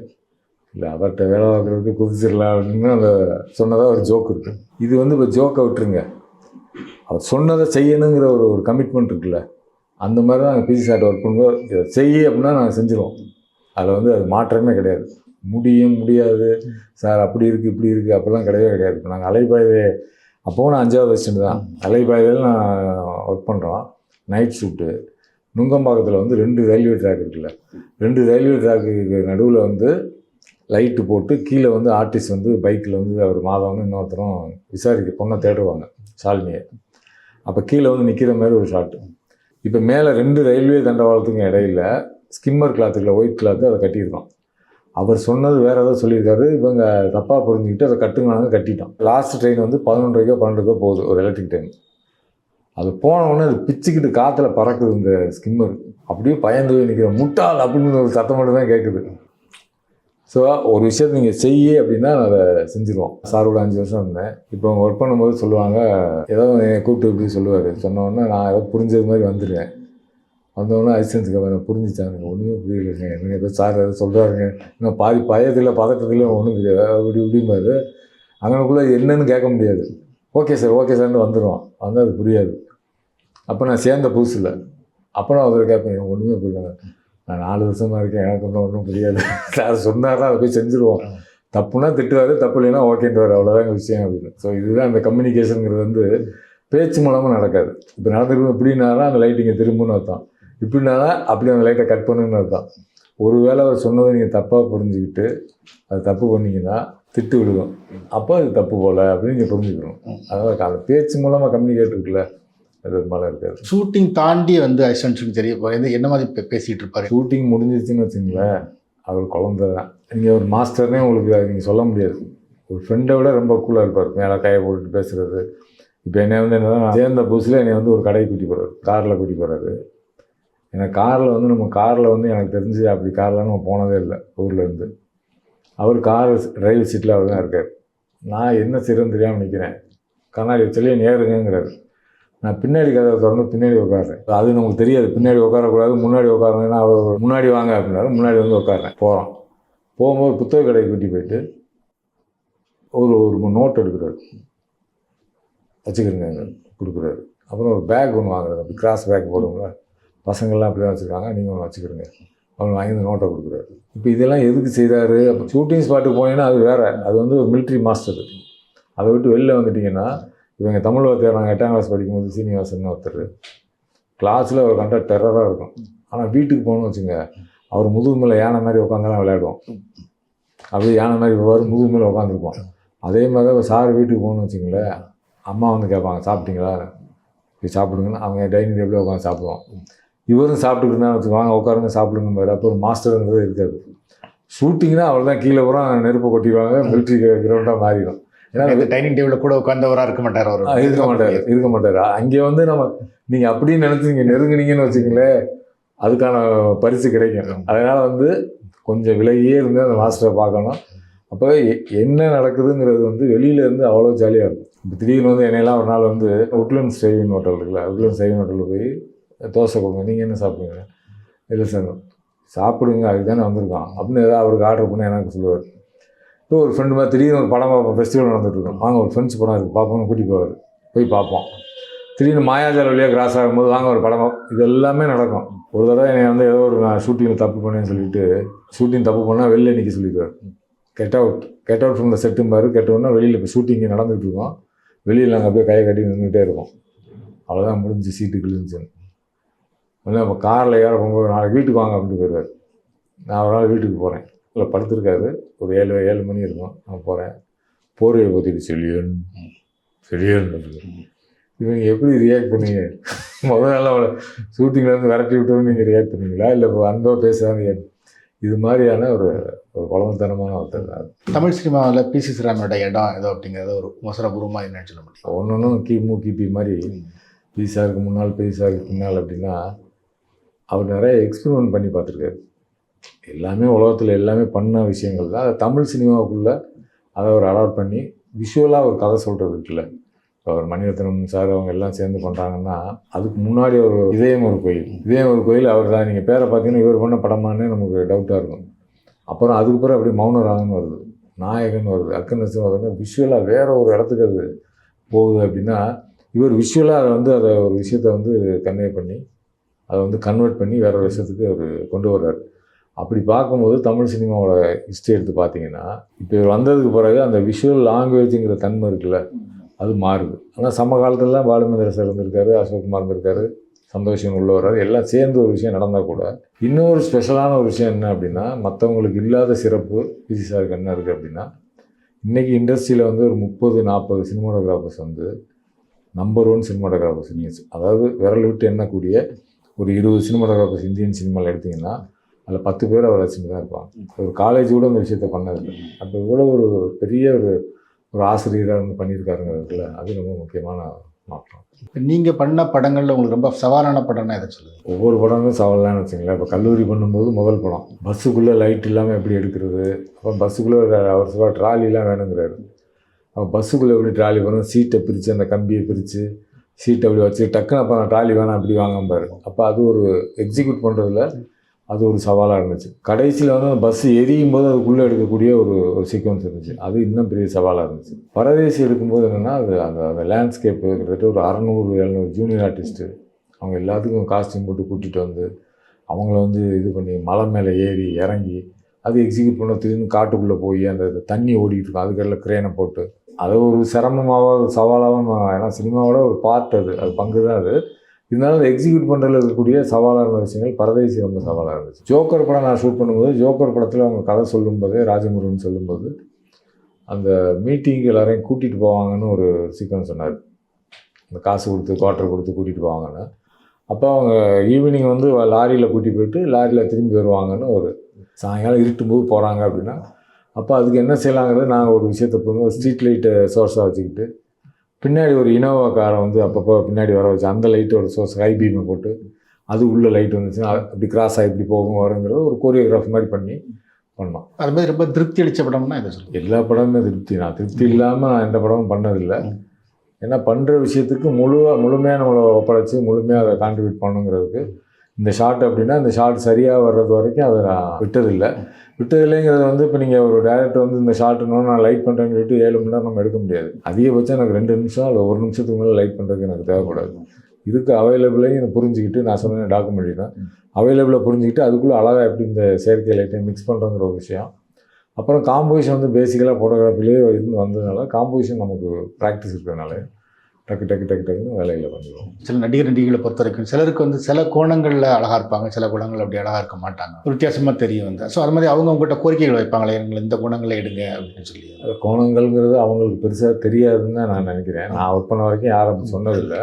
ஆனால் என்னோட இந்த பயணத்தில் 2 எக்ஸ்பீரியன்ஸ் நடந்திருக்கு. ஒன்று வந்து தமன்னா, இன்னொன்று வந்து விஜய் சேதுபதி. இப்போ தமன்னா வந்து இந்த படத்துக்கு வந்து ஹீரோயின்ங்கிறது முதல்ல செலக்ட் பண்ணி அவங்களுக்கு கமிட் பண்ணிட்டாங்க. கிட்டத்தட்ட ஒரு 6 மாதம் 1 வருஷம் கழித்து அவங்க வர்றாங்க, தமன்னா வர்றாங்க. வரும்போது சங்கர் சார் பார்க்குறாரு, பார்த்துட்டு அவங்களுக்கு ஏதோ ஒன்று திருப்தியாக இல்லை. ஏன்னா கலர் ஓவர் கலராக இருக்குது, இது எப்படி இதை மேனேஜ் பண்ண முடியுங்கிறது தெரியல. சில பேர் நம்ம ஃபோட்டோவில் பார்ப்போம் 6 மாதம் எடுப்போம், திடீர்னு வேற ஆளாக மாறி இருப்பாங்கல்ல, அவங்க முன்னாடி பார்த்த மாதிரி இப்போ அவங்களுக்கு ஏதோ தெரியல. அப்போ வேணுமான ஒரு யோசனை ஒரு இடத்துல வருது. இப்போ பாலாஜி சார்னு சொல்கிறாரு, இல்லை சார் மாற்றிடலாங்கிற மாதிரி ஒரு யோசனை இருக்குது அப்படின்னு. சார் பொண்ணு நல்லா தான் சார் இருக்காங்க சார், எனக்கு ஒன்று செய்ய முடியல, நான் கொஞ்சம் ஸ்டில்ஸ் என்ன ஷூட் பண்ணி காட்டுறேன் சார் சொன்னேன். சரி பண்ணுங்க நாங்கள். அப்போ நான் ஸ்டில் ஷூட் பண்ணி காமிச்சேன். காட்டும்போது என்னென்னா நீங்கள் ஒவ்வொரு முகத்துக்குமே நீங்கள் வந்து அதாவது ஒரு ஜியாமெட்ரிக்கலாக நீங்கள் பார்த்தீங்கன்னா ஒரு லெஃப்ட் ஆஃபுக்கும் ரைட் ஆஃபுக்கும் ஒரு 3-4 மில்லிமீட்டர் வித்தியாசம் இருக்கும். ஒரு கண்ணை விட ஒரு கண்ணு கொஞ்சம் பெருசாக இருக்கும், மூக்கு ஒன்றை பற்றி ஒன்று இருக்கும், இந்த ஸ்பேஸ் கொஞ்சம் வித்தியாசப்படும், இந்த இதுக்குமான காதுக்குமான ஸ்பேஸ் இதுக்குமான இருக்கும். சிலருக்கு ரொம்ப கூட வித்தியாசம் பாதிமுகம் இருக்கும். அப்போ அந்த ஒரு பக்கம் மட்டும் நீங்கள் கரெக்டாக நீங்கள் காட்டினீங்கன்னா அது பெஸ்ட் ஆஃப்னு சொல்லுவாங்க, பெட்டர் ஆஃப்ங்கிற மாதிரி. அது வந்து ரொம்ப அழகாக இருக்கும். ஆனால் நீங்கள் மூவியில் வந்து ஸ்டில் கிராஃபில் அப்படி ஈஸியாக பண்ணிட முடியும். ஒருத்தர் நிற்க வச்சு அப்படி லைட் பண்ணி எடுத்துட முடியும். ஆனால் மூவியில் ஒருத்தர் நடந்து வரும்போது நீங்கள் எதை மறைக்கிறீங்கிறது பெரிய சவால். அப்போ கிளாஸ் ஒர்க்கில் வந்து தமன்னா வந்து 10 பேர் உட்காந்துருப்பாங்க, 10 பேர் நடுவில் தமன்னா உட்காந்துருக்கும்போது அதுக்கு லைட் பண்ணதே வந்து நாங்கள் ஏன்னா ஓவரால் லைட் பண்ணோம்னா, இப்போ நான் அதை பற்றி தான் பெருசாக படித்தேன். இப்போ ஹாலிவுட்லலாம் எப்படி பண்ணுறாங்க, ஒரு ஒயிட்ஸு ஒரு பிளாக் 2 பேரையும் பக்கத்தில் வச்சு பண்ணும்போது எக்ஸ்போசர்னு ஒரு விஷயம் இருக்குது. இவருக்கு கொடுக்குற லைட்டு தான் அவருக்கும் கொடுக்குறாங்க. ஆனால் அவர் ஸ்கின் ரிஃப்ளெக்ட் பண்ணும், இவர் ஸ்கின் அப்சர்வ் பண்ணும். பிளாக் வந்து அப்சர்வ் பண்ணிடும், ஒயிட் வந்து ரிஃப்ளெக்ட் பண்ணும். அப்போ டெக்னிக்கலாக நீங்கள் பார்த்தீங்கன்னா இப்போ வந்து ஒரு 2.8ன்னு வச்சுங்களேன், அப்பர்ச்சர் வந்து அவருக்குலாம் தெரியும் 2.8 இருக்குது அப்படின்னா இவருக்கு 2.8 இருக்கும், இவருக்கு மைனஸில் இருக்கும், பத்தாது. அல்லது இவருக்கு 5.6 இருக்கும், இவருக்கு மைனஸில் இருக்கும். அப்போ என்ன செய்யறதுனா தனியாக அதுக்கு ஒரு நெட்டு ரெடி பண்ணி ஒரு இது மாதிரி ஃபிக்ஸ் பண்ணி தமன்னாவுக்கு மட்டுமே லைட்டை கட் பண்ணி இவங்க 10 பேரோட இவங்க எல்லாம் நல்ல பிளாக். அப்போ ஒரு மாதிரி கட் பண்ணி ஒர்க் பண்ணலாம். அப்புறம் அந்த பெட்டர் ஆஃப் எதுங்கிறத கண்டுபிடிச்சதுக்கு பிறகு அதை மட்டும் ஹைலைட் பண்ணிட்டு இதை கொஞ்சம் ஹைட் பண்ணலாம். அது ஒரு விஷயம். அதே மாதிரி விஜய் சேதுபதி பண்ணும்போதும் எனக்கு அதுக்கு பிறகு சில்படாரில் ஒர்க் பண்ணதுனால தான் அதை கண்டுபிடிக்க முடிஞ்சிச்சு. டக்குன்னு இப்போ ஒருத்தர் பார்த்த உடனே வந்து இவர் இப்படி எடுத்தால் இந்த ப்ரொஃபைல் நல்லாயிருக்கும், இல்லை இப்படி கொஞ்சம் ஒரு 2/3 எடுத்தால் நல்லா இருக்குங்கிறது புரிஞ்சிடும். இப்போ விஜய் சேதுபதி கிட்டத்தட்ட அப்படி தான் படம் முழுக்க எடுத்தோம். அதுக்கு பிறகு ரொம்ப நாள் கழித்து ஒரு விஜய் டிவியில் ஒரு மீட்டிங்கில் பேசும்போது சேது சொன்னார், நான் நடித்த படத்துலேயே நான் அழகாக இருக்கிறது வந்து தென்மேற்கு பருவக்காடு தான் சார். அதுக்கு பிறகு எவ்வளோ படங்கள் நான் நடிச்சிட்டேன், அந்த படத்தில் நான் அவ்வளோ அழகாக இருக்கேன், எப்படி சார் நான் கேட்டார். அது எப்படி சார்னா நீங்கள் அழகாக இருக்கீங்க நான் எடுத்தேன் அப்படின்னு நான் சொல்லிட்டேன். ஸோ இதுதான் விஷயம் வச்சுங்களேன். அப்போ அந்த பெட்டர் ஆஃபை கண்டுபிடிக்கிறதுங்கிறது ஒரு சினிமாட்டோகிராஃபருக்கு ஒரு பெரிய சவால். அது ஸ்டில்லில் ஈஸி, மூவியில் வந்து அதை கரெக்டாக அந்த லைட்டை யூஸ் பண்ணி பயன்படுத்தி அதை கொண்டு வரங்கிறது ஒரு சவால் தான். அவர் அறிமுகமான படம் தான் ஒரு கட்டல் நீங்கள் ஒர்க் பண்ணி அவரோட தொடர்புகள் இருக்காதுங்க. சினிமாவில் நீங்கள் தொடர்புங்கிறது எப்படின்னா, ஒரு படம் ஒர்க் பண்ணும்போது நம்ம நெருக்கமாக இருப்போம். படம் முடிஞ்சோன்னா அவங்க நம்பர் நம்மகிட்ட இருக்கும், நம்ம நம்பர் அவங்ககிட்ட இருக்கும். அவங்களும் பிஸியாக இருப்பாங்க, நம்மளும் வேறு வேலையில் இருப்போம். அப்போ நமக்கு சும்மா என்ன எப்படி இருக்கீங்க சாப்பிட்டீங்களான்னு நம்ம கேட்க முடியாது.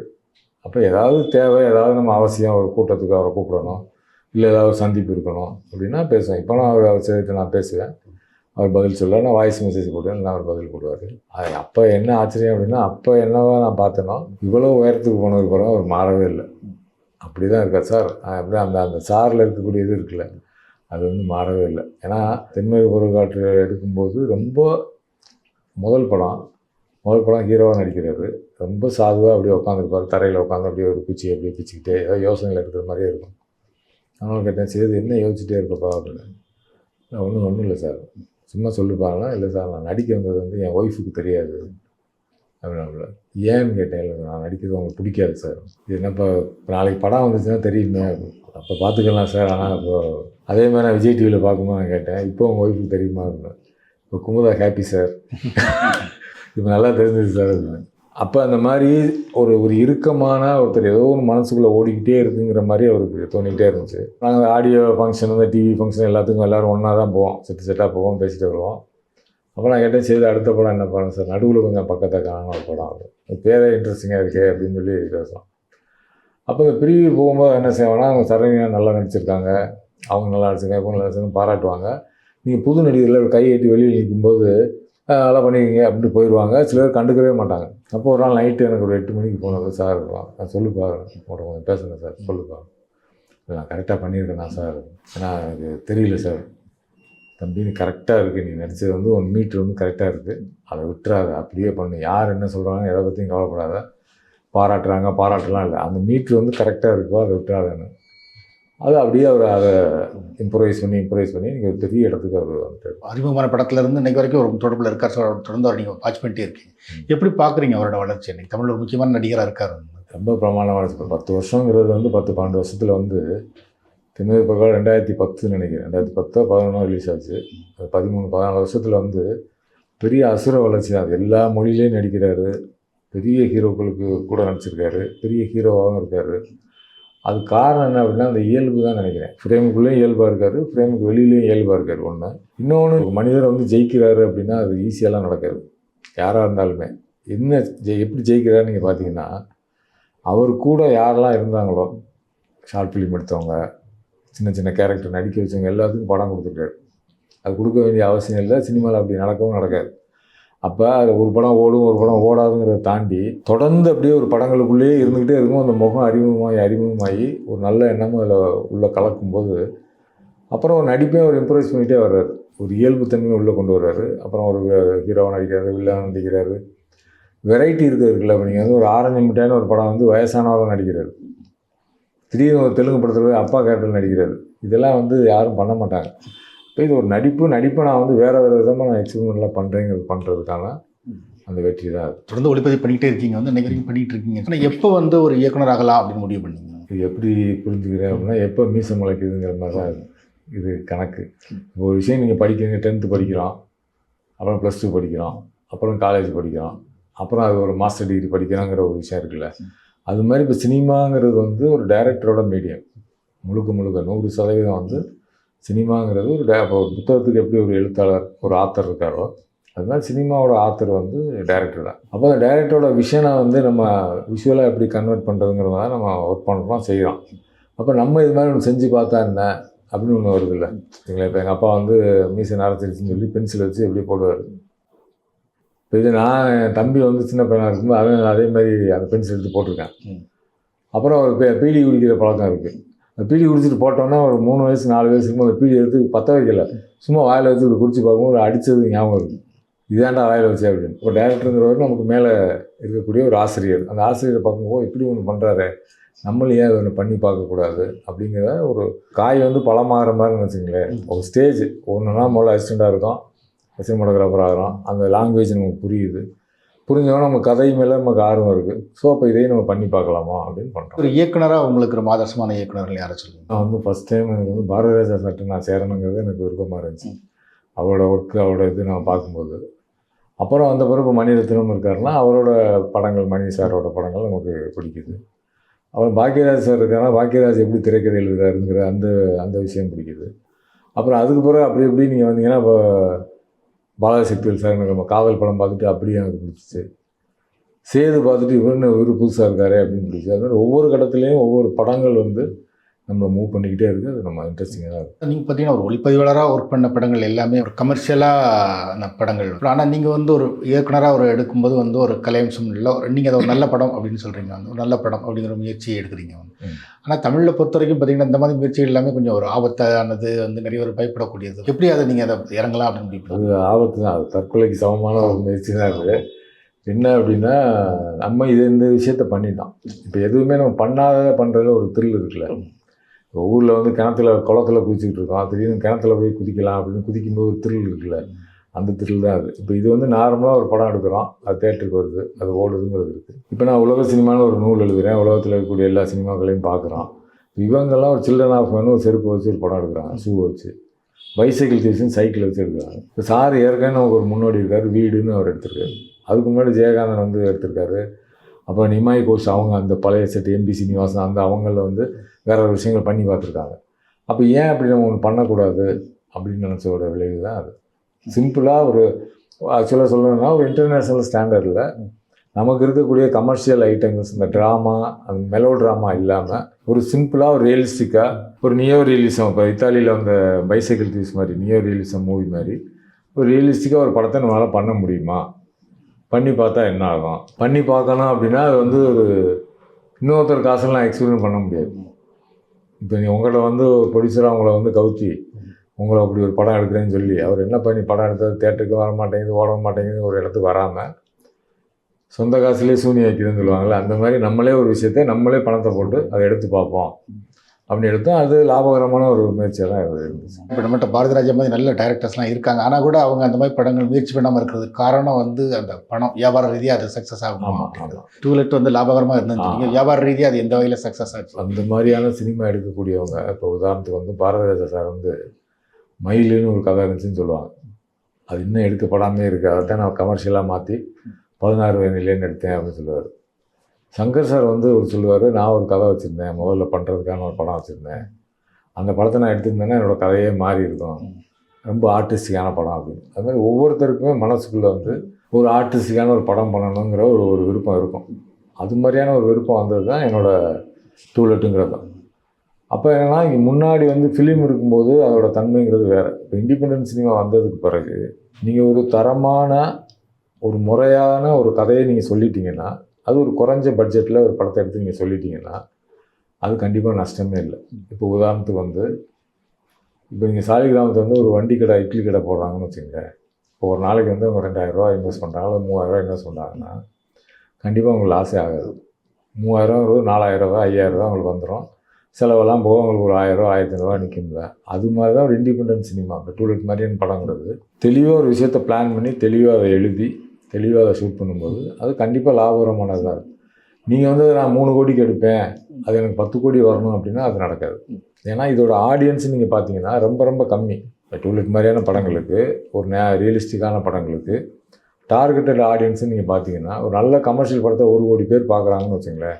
இந்த படத்தை அதிகபட்சம் ஒரு 1.5 லட்சம் பேர் பார்த்தாங்கன்னா பெரிய விஷயம். 1.5 லட்சம் பேர் பார்த்தாலே அது ஹிட்டு. அப்போ அதுக்கு தகுந்த மாதிரி நீங்கள் டிசைன் பண்ணி அதுக்கு தகுந்த மாதிரி பட்ஜெட்டுக்குள்ளே ஒரு படம் எடுத்திங்கன்னா கண்டிப்பாக அது லாபகரமானது தான். இப்போ டூலெட் வந்து நிறைய ஃபெஸ்டிவலில் கலந்துக்கிச்சு, ஃபெஸ்டிவலில் கலந்து நிறையா இதில் அவார்டு வாங்குச்சு. அவார்டு மூலம் ஒரு கணிசமான பணம் வந்துச்சு. அடுத்து அமேசான் பிரைமில் அந்த படத்தை வாங்கினாங்க, அது நல்ல பணம் வந்துச்சு. இங்கே தேட்டரில் ரிலீஸ் பண்ணோம்.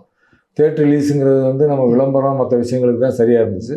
அதுவும் பெருசாக நமக்கு வந்து அதாவது ஒட்டுமொத்தமாக கூட்டி கழித்து பார்க்கும்போது அது ஒரு லாபகரமான ஒரு படமாக தான் இருந்துச்சு. குறைஞ்ச முதலீட்டில் எடுக்கிற படங்கள் அல்லது அந்த மாதிரி ஒரு கலையம்சம் கொண்ட படங்கள் எடுக்கிறவங்களுக்கு இன்னொரு சிக்கல் வந்து தியேட்டர் கிடைக்காம இருக்கிறது. தியேட்டர் கிடைக்கிறதுல ரெண்டு விஷயம் இருக்குது. தியேட்டர் கிடைச்சாதான் அவங்கள அதை பார்வையாளருக்கு போட்டு அந்த படத்தை கொண்டு போக முடியும், அந்த வகையில் பணமும் கலெக்ட் பண்ண முடியும் அப்படிங்கிறது இருக்குது. ஸோ தியேட்டர் கிடைக்கல அப்படிங்கிற நிலைமையில் வந்து அவங்களுக்கு நீங்கள் சொல்கிற அட்வைஸ் என்ன? வேறு எந்தெந்த வகையில் இந்த படங்களை வந்து மக்கள்கிட்ட கொண்டு போகலாம்? அடிப்படையான விஷயம் என்ன அப்படின்னா, நீங்கள் வந்து ஒரு ஆல்டர்னேட்டிவாக ஒரு சினிமா எடுக்கிறீங்க. அதாவது நார்மலாக இருக்கக்கூடிய ஹீரோ ஹீரோயின், பாட்டு, சண்டை, காமெடி இதெல்லாம் இல்லாமல் ரியலிஸ்டிக்காக ஒரு கதையை சொல்கிறோன்னா ஒரு ஆல்டர்னேட்டிவ் மீடியத்தை நீங்கள் செலக்ட் பண்ணுறீங்க. தியேட்டருங்கிறது எதுக்கு அப்படின்னா கமர்ஷியல் சினிமாவுக்கான வென்யூ, அது கமர்ஷியல் சினிமா பார்க்குறதுக்கான இடம், அது நீங்கள் எடுக்கிறது ஆல்டர்னேட்டிவ். அப்போ நீங்கள் ஆல்டர்னேட்டிவாக அதை கொண்டு போகிறதுக்கு தான் நீங்கள் வழியை பார்க்கணும். தவிர ஆல்டர்னேட்டிவாக எடுத்ததை கொண்டு இங்கே கொண்டாந்து விட்டிங்கன்னா அது ஒர்க்கே ஆகாது.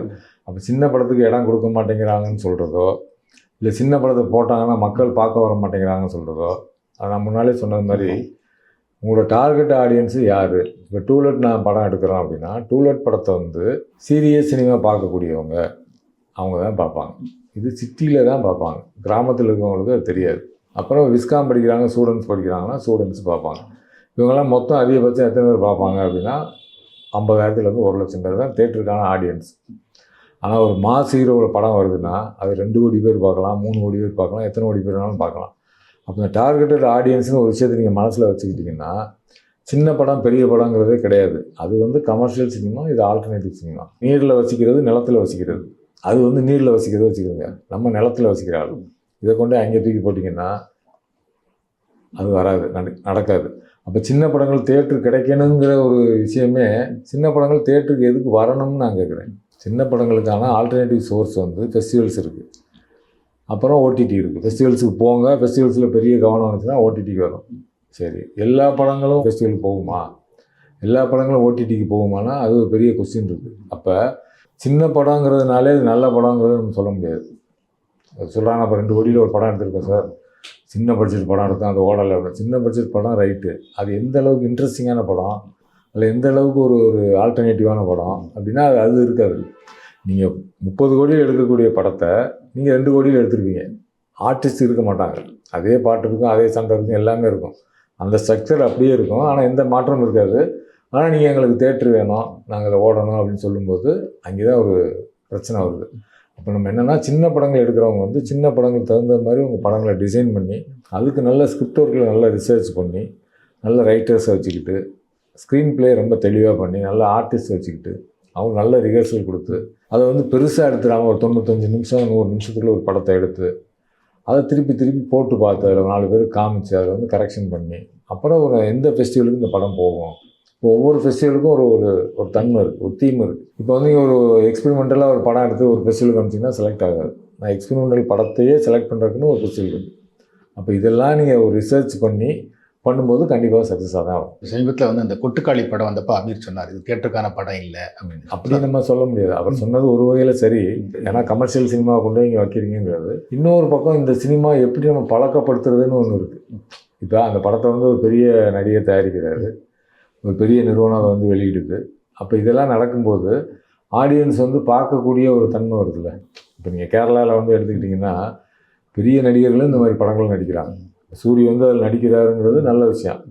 அது தேட்டருக்கு வந்து அது கிட்டத்தட்ட 100-200 தேட்டரில் ரிலீஸ் பண்ணாங்கிறது நல்ல விஷயம். ஆனால் அது இந்த கமர்ஷியல் படம் மாதிரி ஓடுன்னு எதிர்பார்க்கறது தான் அதில் உள்ள பிரச்சனை. அப்போ மக்களை வந்து எத்தனை பேர் பார்த்துருக்காங்கன்னா எப்படி பார்த்தா ஒரு 5 லட்சம் பேர் தான் பார்த்துருப்பாங்க. அந்த 5 லட்சம் பேரில் ஒரு 3 லட்சம் பேருக்காவது அந்த படம் பிடிச்சிருக்கும். அந்த 3 லட்சம் பேர் வந்து அந்த இப்படி ஒரு படம் இருக்குது அப்படிங்கிற ஒரு விஷயத்தை ஓப்பன் பண்ணிவிடும். ஸோ அதுக்கு ஹெல்ப் பண்ணணும்னு நம்ம வச்சுக்கலாம். எல்லாமே ட்ரையல் அண்ட் எரர் தானே, ப்ராசஸ் தான் அது. அப்போ அந்த மாதிரி படங்கள் கண்டிப்பாக வரணும், தேட்டருக்கு வரணும். நம்ம என்னென்னா சின்ன படங்கள் எடுத்துகிட்டு தேட்டருக்கு வரலை அப்படின்னு நம்ம அது ஒரு கோரிக்கையாக வைக்கிறோம்ல, அது வந்து அது சரியாக இருக்கான்னு எனக்கு தெரியல. நீங்கள் டூலெட் வந்து கிட்டத்தட்ட 100 ஃபெஸ்டிவலுக்கு மேலே போயிருக்கு சர்வீஸ் லெவலில் வந்து. ஸோ இந்த அனுபவத்தின் அடிப்படையில் வந்து இந்த மாதிரி ஒரு ஆல்டர்னேட் சினிமா எடுக்கிறாங்கல்ல, அவங்க ஃபெஸ்டிவலுக்கு போகிறதுக்கு என்ன பண்ணணும் அப்படின்னு சொல்லி உங்கள் அனுபவத்தை சொல்ல முடியும்? தீசிஸ் மாதிரி தான் அது. இப்போ நீங்கள் கமர்ஷியல் சினிமாவுக்கு எழுதுறது ஒரு மோல்டு, ஒரு செங்கல் செய்கிற மாதிரின்னு வச்சுங்களேன். ஒரு கமர்ஷியல் சினிமாவுக்குன்னு ஒரு மோல்டு இருக்குது. பெரிய நடிகர்கள், பெரிய பட்ஜெட்டு, சில கமர்ஷியல் ஃபார்முலா இருக்குது, சாங் இருக்குது, ஃபைட் இருக்குன்னு ஒரு மாடல் இருக்குது. ஆனால் இந்த ஆர்டிஸ்டிக்கான இந்த ஆர்ட் கிளாஸ் சினிமாவுக்கு அப்படி ஒரு ஃபார்ம் கிடையாது. இப்போ நீங்கள் தீசிஸ் மாதிரி, இப்போ நான் வந்து சிறுகதைகளில் காட்சி படிமம், சிறுகதைகளை இமேஜரி எப்படி ஒர்க் ஆகுதுன்னு நான் ஒரு தீசிஸ் பண்ணுறேன். அது வந்து ஃபெலோஷிப் அவார்டு வாங்குது, ஜூனியர் ஃபெலோஷிப். அந்த மாதிரி நீங்கள் ஏதாவது ஒன்று புதுசாக இன்வென்ட் பண்ணும்போது, ஃபைன் பண்ணும்போது அது கண்டிப்பாக கவனிக்கப்படும். ஏற்கனவே இருக்கக்கூடிய விஷயங்களை நீங்கள் திருப்பி காப்பி பண்ணிங்கன்னு வச்சுங்களேன், அது இன்னொரு கமர்ஷியல் சினிமா மாதிரி இருக்கக்கூடிய ஒரு ஆல்டர்னேட்டிவ் சினிமா. அப்போ அது ஒர்க் ஆகாது. நீங்கள் புதுசாக ஒன்று கண்டுபிடிக்கணும், ஒரு ஃபார்மை கண்டுபிடிக்கணும், அந்த கதையை கண்டுபிடிக்கணும், இல்லை ஏதாவது ஒன்று புதுசாக இருக்கணும். இப்போ வந்து ஃபாரின் ஆடியன்ஸ் அந்த படத்தை பார்க்குறாங்கன்னா, இந்தியாவில் தமிழ்நாடுன்னு ஒரு இடம் இருக்குது, அவங்களில் கல்ச்சர் இப்படி இருக்குது, இப்படி ஒரு படம் பண்ணியிருக்காங்கிறது புரியணும். அப்புறம் லாங்குவேஜுங்கிறது எவால்வ் ஆகிக்கிட்டே இருக்குது. ஃபிலிம் லாங்குவேஜுங்கிறது மாறிக்கிட்டே இருக்குது. போன கான் ஃபெஸ்டிவலில் வாங்கின படத்துக்கும் இந்த கான் ஃபெஸ்டிவல் வாங்கின படமே வேறையாக இருக்குது. அப்போ ஒவ்வொரு வருஷமும் அது மாறிக்கிட்டே இருக்குது. அதை நம்ம அப்டேட் பண்ணலைன்னு வச்சுக்கோங்களேன், நம்ம இன்னும் 70s 80s இருக்க மாதிரி ஒரு படத்தை எடுத்துகிட்டு இருக்கோம். அப்படி எடுக்கும்போது ஃபெஸ்டிவல் ஒர்க் ஆகாது. ஃபெஸ்டிவலுக்கு யார் வர்றாங்க அப்படின்னா, சினிமா எப்படி எவால்வ் ஆகுதுன்னு பார்க்குறதுக்கான கிட்டத்தட்ட ஒரு சயின்டிஸ்ட் மீட்டிங் மாதிரி தான் இருக்குது. சினிமாவோட தீவிர ரசிகர்கள், தீவிரமாக அதை அணுகிறவங்க தான் இங்கே வர்றாங்க. அவங்களுக்கு ஏற்கனவே காட்டப்பட்ட ஒரு படத்தை நீங்கள் காட்டும்போது அங்கே ஒர்க் ஆகாது. அப்போ நீங்கள் புதுசாக அதுக்காக ஒர்க் பண்ணணும், ஒர்க் பண்ணி அதை பண்ணணும். இது வந்து படம் அவங்க ஸ்கிரிப்ட் சம்மந்தப்பட்டது. இன்னொன்று வந்து அந்த ஃபெஸ்டிவலுக்கு படத்தை எப்படி அனுப்புறது, அதுக்கான நடைமுறைகள் என்ன? அது இப்போ வந்து ஆன்லைனில் எல்லாமே வந்துருச்சு. இப்போ நீங்கள் ஹவு டு சென்ட் ஃபெஸ்டிவல் நீங்கள் போட்டிங்கன்னா, அந்த ஃபெஸ்டிவலுக்கு ஹோஸ்ட் பண்ணக்கூடிய கிட்டத்தட்ட ஒரு 5-10 சைட்டு வந்துடும். அதுக்குள்ளே போய் நீங்கள் படித்து பார்த்தீங்கன்னா அது வந்துடும். அது பெரிய விஷயம் இல்லை. முன்னால் அது பெரிய ரகசியமாக இருந்துச்சு. இப்போ நீங்கள் கூகுள் பண்ணிங்கன்னா போதும், கூகுளில் எல்லாமே இப்போ நான் என்னோடய படம் இருக்குது, இந்த படத்தை நான் ஃபெஸ்டிவலுக்கு எப்படி அனுப்பணும் அப்படின்னு கேட்டிங்கன்னா சில பிளாட்ஃபார்ம்ஸ் இருக்குது. இப்போ ஃபிலிம் ஃப்ரீவே அப்படின்னு ஒரு பிளாட்ஃபார்ம் இருக்குது, அவுட் ஆஃப் தி பாக்ஸ்னு ஒரு பிளாட்ஃபார்ம் இருக்குது. இது மாதிரி ஏகப்பட்ட பிளாட்ஃபார்ம் இருக்குது. அதுக்குள்ளே போய் நீங்கள் அனுப்பிடுங்க. முன்னாடி சினிமா பார்த்தீங்கன்னா கமர்ஷியல் சினிமா, கலை சினிமா, அது ஆர்ட் சினிமா அப்படின்னு சொல்லி பிரிப்பாங்க. வந்து டூலெட் சம்மந்தமாக உங்கள்கிட்ட ஒரு கேள்வி கேட்கும்போது நீங்கள் அதை வந்து அப்படி பிரிக்கிறத விட நல்ல சினிமா, கெட்ட சினிமா அப்படின்னு பிரிக்கலாம் அப்படின்னு சொல்கிறீங்க. எதன் அடிப்படையில் அப்படி சொல்கிறீங்க? எப்படி எது நல்ல சினிமா, எதை கெட்ட சினிமான்னு சொல்லுங்கள். இது நான் சொல்கிற அப்பாஸ் கியாரஸ்டமின்னு ஒரு ஈரான் டைரக்டர். அவர் என்ன சொல்கிறாருன்னா, திரையில் பார்க்க முடிவதை உங்களால் நம்ப முடிஞ்சால் அது நல்ல சினிமா, நம்ப முடியலைன்னா அது நல்ல சினிமா இல்லை, அவ்வளோதான். இன்னொன்று நம்ம கமர்ஷியல் ஆர்ட்டுங்கிறது இப்போ எனக்கு இல்லைன்னு தான் நான் நினைக்கிறேன். சினிமாங்கிறதே கமர்ஷியல் தான். ஏன்னா இது சினிமா ஃபிலிம் இண்டஸ்ட்ரின்னு நம்ம சொல்கிறது, ஃபிலிம் ஆர்ட் சென்டர்னு நம்ம சொல்லலை. ஃபிலிம்ங்கிறது ஒரு இண்டஸ்ட்ரி. அப்போ அது கமர்ஷியலுக்காக தான் நம்ம படம் எடுக்கிறோம். நீங்கள் என்ன டூலர் எடுத்தாலும் சரி, கொட்டுக்காய் எடுத்தாலும் சரி, என்ன எடுத்தாலும் சரி, அது ஒரு கமர்ஷியல் படம் தான். அதோட அப்ரோச் வேறையாக இருக்குது. ஏன்னா கமர்ஷியலுங்கிறது ஒரு பெரிய பணம் இன்வால்வ் ஆகுது, அந்த பணம் திருப்பி வருது. இப்போ நீங்கள் உழவர் சந்தையில் வந்து ஒரு உருளைக்கிழங்கு கொண்டாந்து விற்கிறதுக்கும் பெரிய சூப்பர் மார்க்கெட்டில் விற்கிறதுக்கும் உள்ள வித்தியாசம் தான். சூப்பர் மார்க்கெட் வந்து பெரிய கமர்ஷியல் படங்கள் செய்யுது, உழவர் சந்தையில் இருக்க வந்து இண்டிபெண்டன்ட் ஃபிலிம் மேக்கர்ஸ் பண்ணுறாங்க. ஒரு பணத்தை போட்டு பணத்தை எடுக்கிறது தான். இதை கொஞ்சம் சின்ன அளவில் கொஞ்சம் ஆர்டிஸ்டிக்காக பண்ணுறாங்க, அதை பெரிய அளவில் கமர்ஷியலாக பண்ணுறாங்க. அதனால் அதில் எதுவும் எனக்கு வித்தியாசம் இருக்கிறதா தெரியல. ரெண்டுமே கிட்டத்தட்ட ஒன்று தான். அப்போ நல்ல சினிமாங்கிறது வந்து நம்பக்கூடிய சினிமா, லாஜிக்கலாக. நல்ல சினிமா இல்லாதது வந்து லாஜிக்கலாக இல்லாத சினிமா. ஆனால் இப்போ வரக்கூடிய நீங்கள் கமர்ஷியல் படம் நீங்கள் பார்த்தீங்கன்னா சொல்லுவாங்க, there is logic, there is no ட்ராமான்னு ஒரு கோட் இருக்குது. நீங்கள் லாஜிக் பார்த்தீங்கன்னா என் ட்ராமா கிடையாது அப்படின்னு. நிறைய கமர்ஷியல் படங்களுக்கு அது பொருந்தும். ஆனால் லாஜிக்கோடு அந்த படங்கள் வரும்போது அது கமர்ஷியல் படமாக இருந்தாலும் அது நல்ல படமாக கருதப்படும். லாஜிக்கே இல்லை, நம்பவே முடியலைங்க அப்படின்னா நல்ல படம் இல்லை. நிமாய்கோஸ், ஜெயகாந்தன், அப்புறம் பாலு மகேந்திரா, டூலெட்டு முன்னாடியே வந்து நிறைய பேர், அதாவது கமர்ஷியல் சினிமா ஒரு பக்கம் இருக்க இந்த மாதிரி வித்தியாசமான முயற்சிகளில் இறங்கியிருக்காங்க. இது வந்து சமீபத்தில் பார்த்தீங்கன்னா கொஞ்சம் அதிகரிச்சிருக்க மாதிரி இருக்குது. இப்போ ஜமா, கொட்டுக்காளி, ஆமாம், ஜேபிஎல் மாதிரி நிறைய படங்கள் வருது. எப்படி பார்க்குறீங்க? அது ஒரு டிரான்சிஷன் தான். அது டிஜிட்டல் வந்ததுக்கு பிறகு கண்டிப்பாக யார் வேணாலும் படம் எடுக்கலாங்கிற ஒரு இடம் வருது. இப்போது ரைட்டர் வந்து படம் எடுக்க முடியும், ஒரு ஷார்ட் ஸ்டோரியை படம் எடுக்க முடியும். அப்போ ஒன்றொன்னே மாறி மாறி மாறி மாறி பண்ணும்போது அப்புறம் அதுக்கான எக்ஸ்போசர் வந்துருச்சு. இப்போ நீங்கள் ஒரு ஃபிலிம் மேக்கெலாம் ஒரு படத்தை எடுத்து யூடியூப்பில் ரிலீஸ் பண்ணுறாரு, அது அவருக்கு கிட்டத்தட்ட ஒரு 1 கோடி ரூபா பக்கம் கலெக்ட் பண்ணுது. போதும், அவர் 40-50 லட்ச ரூபா செலவழிச்சிருக்காரு, வந்துடுது. அப்போ உங்களுக்கான பிளாட்ஃபார்மும் கிடைக்கிது. அப்போ நான் ஒரு கதை எடுக்கணும்னு நினைக்கிறேன், அதை எடுக்கிறேன், அதை ஃபெஸ்டிவலுக்கு அனுப்புகிறேன் அப்படிங்கிற வழி வந்து தெளிவாக இருக்கிறதுனால நிறைய படங்கள் இப்போ வருது. நீங்கள் வகைப்படுத்துகிற மாதிரியே ஒரு நல்ல சினிமா அப்படின்னு எடுத்துக்கிட்டோம் அப்படின்னா, இப்போ பக்கத்தில் மலையாளத்தில் பார்த்தீங்கன்னா நிறைய படங்கள் வருது. இன்றைக்கி அவங்களுக்கு வந்து ஒரு ஈரானிய சினிமா மாதிரி வேர்ல்டில் ஒரு மார்க்கெட்டே உருவாயிருக்கு. தமிழ் பார்வையாளர்களே வந்து மலையாள சினிமாவை விரும்பி பார்க்குறாங்க. மலையாளத்தில் நடந்திருக்கிற இந்த மாற்றம் ஏன் தமிழில் நடக்கலைன்னு நினைக்கிறீங்க? ஈரானில் ஏன் நல்ல சினிமா வருதுன்னு நம்ம முதல்ல பார்ப்போம். ஈரானில் வந்து சென்சார் விதிகள் வந்து கடுமையானது. நீங்கள் வந்து பெண்களை வந்து காதல் காட்சிகளில் பயன்படுத்த முடியாது. முகத்தை மட்டும் காட்டலாம், தலையை காட்ட முடியாது, கைகளை மட்டும் காட்டலாம், உடம்பை காட்ட முடியாது. இப்படி நெருக்கடியான சில சிக்கல்கள் வர்றதுனால அவங்க என்ன சொன்னால் குழந்தைகளோட பிரச்சனையை பற்றி படம் எடுப்போம். குழந்தைகளை எப்படினாலும் காட்டலாங்கிற இடத்துக்கு மூவ் ஆகுறாங்க. அப்போ கண்டுபிடிப்பு எங்கே நடக்குதுன்னா தேவை இருக்கும்போது தான் கண்டுபிடிப்பு நடக்குதுன்னு ஒரு பழமொழி இருக்குது. அப்போ தேவை வந்து உங்களுக்கு ரொம்ப சுருக்கமாக இருக்குது. நீங்கள் படம் எடுக்கணும், ஆனால் இவ்வளோ கண்டிஷன் இருக்குது, இதுக்குள்ளே தான் நீங்கள் படம் எடுத்தாகணும் போது நீங்கள் படம் எடுக்கிறீங்க.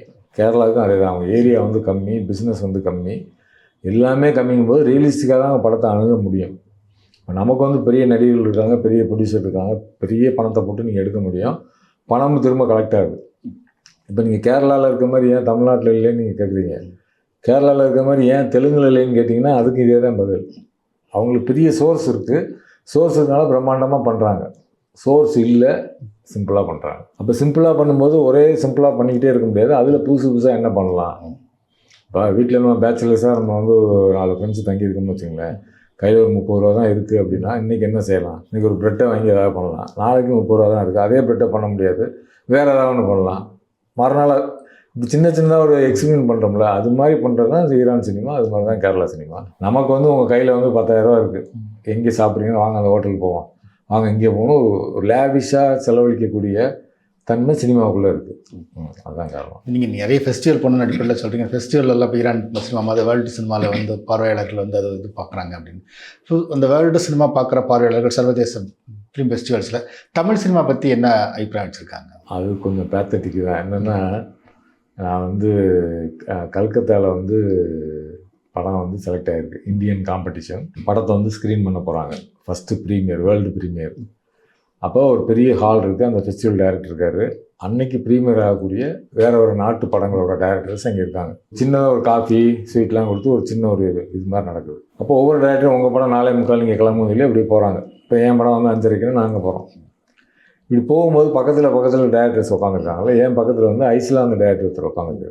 எனக்கு ஐஸ்லாந்து வந்து பெருசாக ஃபிலிம் இண்டஸ்ட்ரி இருக்க மாதிரி எனக்கு நான் அவ்வளோ படங்கள் பார்க்கும்போது இல்லை, இப்போ தான் கொஞ்சம் எவால்வ் ஆகி வர்றாங்க. அப்போ அவர் கேட்குறாரு, நீங்கள் எங்கேருந்து வர்றீங்க அப்படின்னு கேட்குறாரு. நான் வந்து இந்தியாவில் சவுத் இந்தியாவிலேருந்து வரேன். சவுத் இந்தியாவில் எங்கேருந்து வரீங்கன்னு கேட்குறாரு. சவுத் இந்தியா தமிழ்நாடு, தமிழ்லேருந்து வரேன். ஓ, அங்கே படங்கள்லாம் எடுக்கிறீங்களா அப்படின்னு எனக்கு பெரிய ஷாக்கிங்காக இருந்துச்சு. நான் சொன்னேன், 125 வருஷம் நாங்கள் படம் எடுத்துகிட்டு இருக்கோம். எனக்கு கோவமே வந்துச்சு. நான் சொன்னேன், ஐஸ்லாந்து இண்டஸ்ட்ரி இருக்காங்க இல்லை, ஐஸ்லாந்து இப்போ தான் எவால்வ் ஆகுது. அப்போ அவங்களோட பார்வையில் என்ன அப்படின்னா தமிழில் படம் எடுக்கிறாங்களா அப்படிங்கிறது தான் கேள்வியாக இருக்குது. காரணம் என்ன அப்படின்னா அது அவங்க மேலே தப்பு கிடையாது, நம்ம ரெப்ரசன்ட் பண்ணவே இல்லை. இப்போ நீங்கள் கான் ஃபெஸ்டிவல் நடக்குது, 78-75 வருஷத்துக்கு மேலே நடக்குது. எத்தனை தமிழ் படம் வந்திருக்குன்னா தமிழ் படமே வந்ததில்லை. 30 வருஷத்துக்கு முன்னாடி ஒரு மலையாள படம் வந்திருக்கு, இப்போ ஒரு மலையாளம் மாதிரியான ஒரு ஹிந்தி படமும் மலையாளம் கலந்து பம்பாயில் எடுத்த ஒரு படம் வந்திருக்கு. இப்போ இந்த 30 வருஷத்தில் வந்து இந்தியாவில் வந்து ரெப்ரசன்டேஷனே இல்லை. அப்போ அவங்களுக்கு இப்போ 20 வயசில் இருக்கக்கூடிய ஒரு பையனுக்கு இந்தியன் சினிமானா எந்த சினிமா சொல்லுவாங்க, சினிமாவே அவனுக்கு இல்லை. அப்போ நம்ம இப்போ இனிமேல் அது மாறிடும். தொடர்ந்து இங்கே இருக்கக்கூடிய பல படங்கள் வந்து இப்போ இந்த ராமோட 7 மலை 7 கடல் வந்து ஒரு ஃபெஸ்டிவலுக்கு போகுது, விடுதலை 2 வந்து வெற்றிமாறனோட விடுதலை 2 ஒரு ஃபெஸ்டிவலுக்கு போகுது, விசாரணை ஒரு ஃபெஸ்டிவலுக்கு போகுது, கொட்டுக்காளி போகுது, கூழாங்கல் போகுது, டூலெட் போகுது. இந்த மாதிரி படங்கள் வெளியில் போக ஓ இதெல்லாம் லாங்குவேஜ் இப்படிலாம் இருக்குது, இப்படிலாம் எடுக்கிறாங்கிறது தெரியும். இன்னும் ஒரு 4 வருஷத்துலையோ 5 வருஷத்துலையோ 10 வருஷத்துலையோ கண்டிப்பாக ஒரு ஈரான் சினிமான்னு ஒரு இடம் இருக்கிற மாதிரி தமிழ் சினிமாவுக்கும் கண்டிப்பாக ஒரு ஃபெஸ்டிவல் ஒரு இடம் இருக்கும். தமிழில் வந்து உலக சினிமான்னு நீங்கள் ஒரு புக் எழுதிருக்கீங்க. அதுக்கு முன்னாடி வரைக்கும் உலக சினிமாங்கிறது என்னென்னா ரொம்ப ஒரு சின்ன வட்டத்துக்கு ஃபெஸ்டிவலில் படம் பார்க்குறவங்க இல்லை சினிமாவில் இருக்கிற கமலஹாசன் பண்ணி இருக்கிற மாதிரி ஆட்கள் பெருசாக அவங்க பேசுவாங்க வந்து. ஸோ நீங்கள் எழுத ஆரம்பித்தப்போ தான் உலக சினிமாங்கிறது ஒரு பரவலான ஒரு கவனத்துக்கு போச்சு வந்து. ஸோ எழுத ஆரம்பித்தப்போ எதிர்பார்த்தீங்களா அந்த வரவேற்பை? நான் எதிர்பார்க்கல. என்னன்னா விகடனில் வந்து ஒரு வந்த நாள் முதல்ல ஒரு தொடர் நான் எழுதுகிறேன். அது ஒரு நான் ஃபோட்டோகிராஃபர்னால அவங்க என்ன சொன்னாங்கன்னா ஒரு ஃபோட்டோகிராஃப் ஒன்று பண்ணுங்கள், அதே ஒரு கவிதை மாதிரி எழுதுங்க. கவிதைனா கவிதை இல்லை, ஒரு வசன கவிதை மாதிரி அதை எழுதுங்க அப்படின்னாங்க. சரிண்ணா என்ன எடுக்கலாம்னா என்ன ஃபோட்டோ எடுத்து வந்து ரொம்ப சீரியஸாக விகடன் மாதிரி பத்திரிகையில் எழுத முடியாது. அப்போது காதல் சம்மந்தமாக ஏதாவது ஒன்று ஃபோட்டோ எடுங்க, அதை எழுதுங்க. ஒரு 14 வாரம் வந்து வேறு வேறு இடங்கள் நடக்கக்கூடிய காதல் சம்பந்தமாக ஒரு கவிதை எழுதுகிறேன். அது பயங்கரமாக ரீச் ஆயிடுச்சு. அப்போ எப்போவுமே அது முடிஞ்ச உடனே அடுத்து கேட்பாங்க, அடுத்து என்னன்னு கேட்பாங்கல்ல. அப்போ கேட்டால் அடுத்து என்ன செய்வீங்க? நான் சொன்னேன் சினிமாவை பற்றி எழுதுன்னு கண்ணன்ட்ட சொன்னேன். சினிமாவில் என்ன பாஸ் எழுதுவீங்கன்னா, சினிமானா அந்த உலகத்தை நான் சில்லனா ஃபேன் பார்த்துருக்கேன், பைசைக்கிள் பீஸ் பார்த்துருக்கேன், இதெல்லாம் பார்க்கலான்னு இருக்கேன், அதெல்லாம் எழுதலான் இருக்கேன். சரி எழுதுங்க அப்படின்னாங்க. ஏன்னா நான் முதல்ல எழுதி அவங்களுக்கு கொடுக்குறேன். நான் வந்து அப்போ காலச்சோரில் கட்டுரை எழுதியிருக்கேன், கனையாளியில் கட்டுரை எழுதியிருக்கேன், அதே மாதிரி ஒரு கட்டுரை எழுதி கொடுக்குறேன். அது ஒன்றும் கணத்தில் போட்ட கல் மாதிரி பதிலே இல்லை. திரும்ப ஒரு வாரம் கழித்து அவர் கண்ணனை பார்க்கும்போது, பாஸ் நான் கொடுத்தேனே என்ன ஆச்சுன்னு, இல்லை அது ஃபார்மேட்டு கொஞ்சம் பிரச்சனையாக இருக்குது, வேறு மாதிரி எழுதுங்க. திரும்ப வேறு மாதிரி எழுதுறேன், செலக்ட் ஆகலை. திரும்ப வேறு மாதிரி எழுதுறேன், செலக்ட் ஆகலை. அப்புறம் இப்போ இருக்க ஃபார்மேட் நான் கண்டுபிடிச்சேன். கதை படத்தை ஆரம்பிக்கும்போது ஒரு ப்ராக்கெட் மாதிரி ஒரு முதல் பேரா, கடைசி ஒரு பேரா, இதை மட்டும் நம்ம எழுதுறது, நம்ம கருத்து, மற்றதெல்லாம் படம். அப்போ முதல்ல ஒரு ஹூக்கு போட்டு சினிமாவில் சொல்லுவாங்க, படம் ஆரம்பித்து ஒரு 10-15 நிமிஷத்தில் ஒரு ஹூக்கு போட்டு ஆடியன்ஸை உள்ளே தூக்கணும்னு சொல்லி, அது மாதிரி ஒரு ஹூக்கு மாதிரி இருக்கணும்னு சொல்லி ஃபஸ்ட்டு பேரா லாஸ்ட் பேரா எழுதுனா முதல் வாரம் 2வது வாரத்துலேயே பயங்கரமாக இருந்துச்சு. எனக்கே அது ஆச்சரியம். வேறு இடத்துலேருந்து ஃபோன் வருது, விகடன்லேருந்து கடிதங்கள் வருது. அப்போ தொடர்ந்து செய்யலாம்னு சொல்லி அதை பண்ணுவோம். ஸோ நிறைய சினிமாக்குள்ளே இருக்கிற குறிப்பாக அசிஸ்டன்ட் டைரக்டர்ஸ் நிறைய அதை படிச்சிருப்பாங்க. அந்த வகையில் அது தமிழ் சினிமாவில் ஏதாவது தாக்கத்தை ஏற்படுத்தியிருக்காங்க? கண்டிப்பாக ஏற்படுத்தியிருக்கு. அதாவது இப்போ நீங்கள் தமிழ் சினிமா வந்து கடந்த 2004 to 2006 வந்துச்சு, கிட்டத்தட்ட 20 வருஷம் ஆச்சுன்னு வச்சுங்க. இந்த 20 வருஷத்தில் வந்து ரசனை அளவில் ஒரு 80% மாறி இருக்குது. அப்படின்னா இந்த உலக சினிமா நூல்கள் குறைஞ்ச ஒரு 5% ஹெல்ப் பண்ணியிருக்கு அதோட மாற்றத்துக்கு. ஏன்னா அந்த படங்களை நேரடியாக பார்க்க ஆரம்பித்ததுக்கு, பார்த்ததுக்கு பிறகு இப்படி படம் எடுக்கலாமாங்கிறது தோணுது. இன்னொன்று விகடனில் வந்ததுங்கிறது ரொம்ப முக்கியம். ஆனந்த விகடனில் வந்ததுனால கிராமமாக லைப்ரரியாக போய் ஸ்கூல் ஸ்டூடெண்ட்ஸ், காலேஜ் ஸ்டூடெண்ட்ஸ் பார்த்து இப்படிலாம் ஒரு படம் இருக்கா, இப்படி ஒரு படத்தை எடுக்க முடியுமா அப்படின்னு ஒரு இடம் வரும்போது அந்த யோசிக்கிற அந்த தன்மை மாறுது. அப்புறம் இந்த படங்களும் கிடைக்க ஆரம்பிக்குது. அப்புறம் இன்டர்நெட் ரொம்ப பரவலாகுது. பரவலான உடனே அது பெரிய ஒரு மாற்றத்தை உருவாக்குது. இப்போ இன்றைக்கி நான் தமிழ் சினிமாவில் வந்து யாரோ ஒரு டைரக்டரோ இல்லை நடிகரோ யாராவது சந்திச்சேன்னா, சார் நீங்கள் எழுதுன பிறகு அந்த படம் நான் பார்த்தேன், சூப்பர் படம் சார். இப்போ எல்லா படமும் எல்லாத்துக்கும் கிடைக்குன்னு வச்சுங்களேன். அப்போ வந்து ஒரு பெரிய ஒரு சலனத்தை ஏற்படுத்தக்கூடியதாக, பெரிய ஒரு அதிர்வு உண்டாகக்கூடிய ஒன்றாக தான் இருந்துச்சு. கட்டின வீடு புத்தகமாக போட்டிருந்தாங்க, ஆனால் கூட இப்போ அது வந்து ஒரு மக்கள் பதிப்பாக, ஒரு மலிவிலை பதிப்பாக வருது. எப்படி இருக்குது ரெஸ்பான்ஸ்? சீர் வாசகரோட்டம் தான் வெளியிட்டிருக்காங்க. நான் தான் அவங்ககிட்ட கேட்டேன். ஏன்னா புதுமை பற்றினா அவங்க 100 ரூபாய்க்கு போடும்போது நான் சொன்னேன், உலக சினிமான்னு எழுதுனதுங்கிறது எல்லாருக்கும் போகணுங்கிறது தான். இந்த மாதிரி நீங்கள் பண்ண முடியுமா, தொகுப்பாக போட்டு அதை 100 ரூபாய்க்கு கொடுக்க முடியுமா அப்படின்னு கேட்டேன். கேட்கும்போது அவங்க சொன்னாங்க யோசிப்போம் அப்படின்ட்டு ஒர்க் பண்ணாங்க. ஒர்க் பண்ணி பார்த்தா கிட்டத்தட்ட 765 பக்கத்துக்கு மேலே வருது. இப்போ 765 பக்கம்னா அவங்க கணக்கு போட்டாலே கிட்டத்தட்ட 400-450 ரூபா அது அடக்க விலையே வருது, நல்ல தரமான பதிப்பாக போடும்போது. இப்போ அவங்க என்ன சொன்னாங்கன்னா, தொடர் இந்த மாதிரி யார்கிட்டையாவது சினிமாவில் யார்கிட்டையாவது டொனேஷன் வாங்கலாமா அப்படின்னு கேட்டாங்க. அதுங்க தயவு செஞ்சு வாங்காதீங்க, நான் வேணால் என்னோட எடுத்து நான் தரேன், அதை வச்சு என்ன பண்ண முடியுமோ பண்ணுங்கள். 100 ரூபாய்க்கு கண்டிப்பாக போட முடியாது அப்படின்னா. இப்போ நான் ஒரு படம் வேற ஒரு படம் வேலை நடந்துட்டு இருக்கிறதுனால என்னால் பெருசாக இருந்தால் பொருள் உதவி இப்போ நான் பண்ண முடியாது, டொனேஷனும் வேணாம் அப்படிங்கும்போது சிலர் வந்து அதுக்கு வந்து பணம் வந்து இந்த புத்தகம் எனக்கு பிடிச்சிருக்குன்னு சொல்லி அவங்க பணம் கொடுத்து அந்த பணத்தோட இதில் வந்து அந்த விலையை குறைச்சி மக்கள் பதிப்புன்னு போட்டு 200 ரூபாய்க்கு கொண்டு வர்றாங்க. இது வந்து அறிவிப்பு போட்ட உடனேயே கிட்டத்தட்ட ஒரு 4000-5000 காப்பிக்கு மேலே புக் ஆகிடுது. அந்த விழா நடக்கும்போது ஒரு 8000 காப்பி பக்கத்தில் புக் ஆகிடுது. விழா நடக்கிற அன்றைக்கி 1000 காப்பி கொண்டு வந்துருக்காங்க, 1000 பிரதியும் போயிடுது. எனக்கு என்ன ஆச்சரியம்னா, தமிழில் வந்து ஒரு 1000 புத்தகம் விற்கிறதுனா, ஏன்னா என்னோடய பழைய புத்தகங்கள்லாம் வந்திருக்கு, குறைஞ்சது 5 வருஷம் 8 வருஷம் 10 வருஷம் ஆகும். இது ஒரே நாளில் 1000 பிரதி விற்கிறதுங்கிறது அது விகடன் கொண்டு போய் சேர்த்ததோட ரீச்சாகவும் இருக்கலாம், அது கண்டென்ட்டாகவும் இருக்கலாம், அதோட விலையும் ஒரு காரணமாக இருக்கலாம், தரமான ஒரு பதிப்பும் காரணமாக இருக்கலாம். அந்த வகையில் அந்த நூலை கொண்டு போய் சேர்த்ததில் வந்து சீர் வாசகரோட்டம் ரொம்ப முக்கியமான வேலையை செஞ்சுருக்காங்க. நன்றி.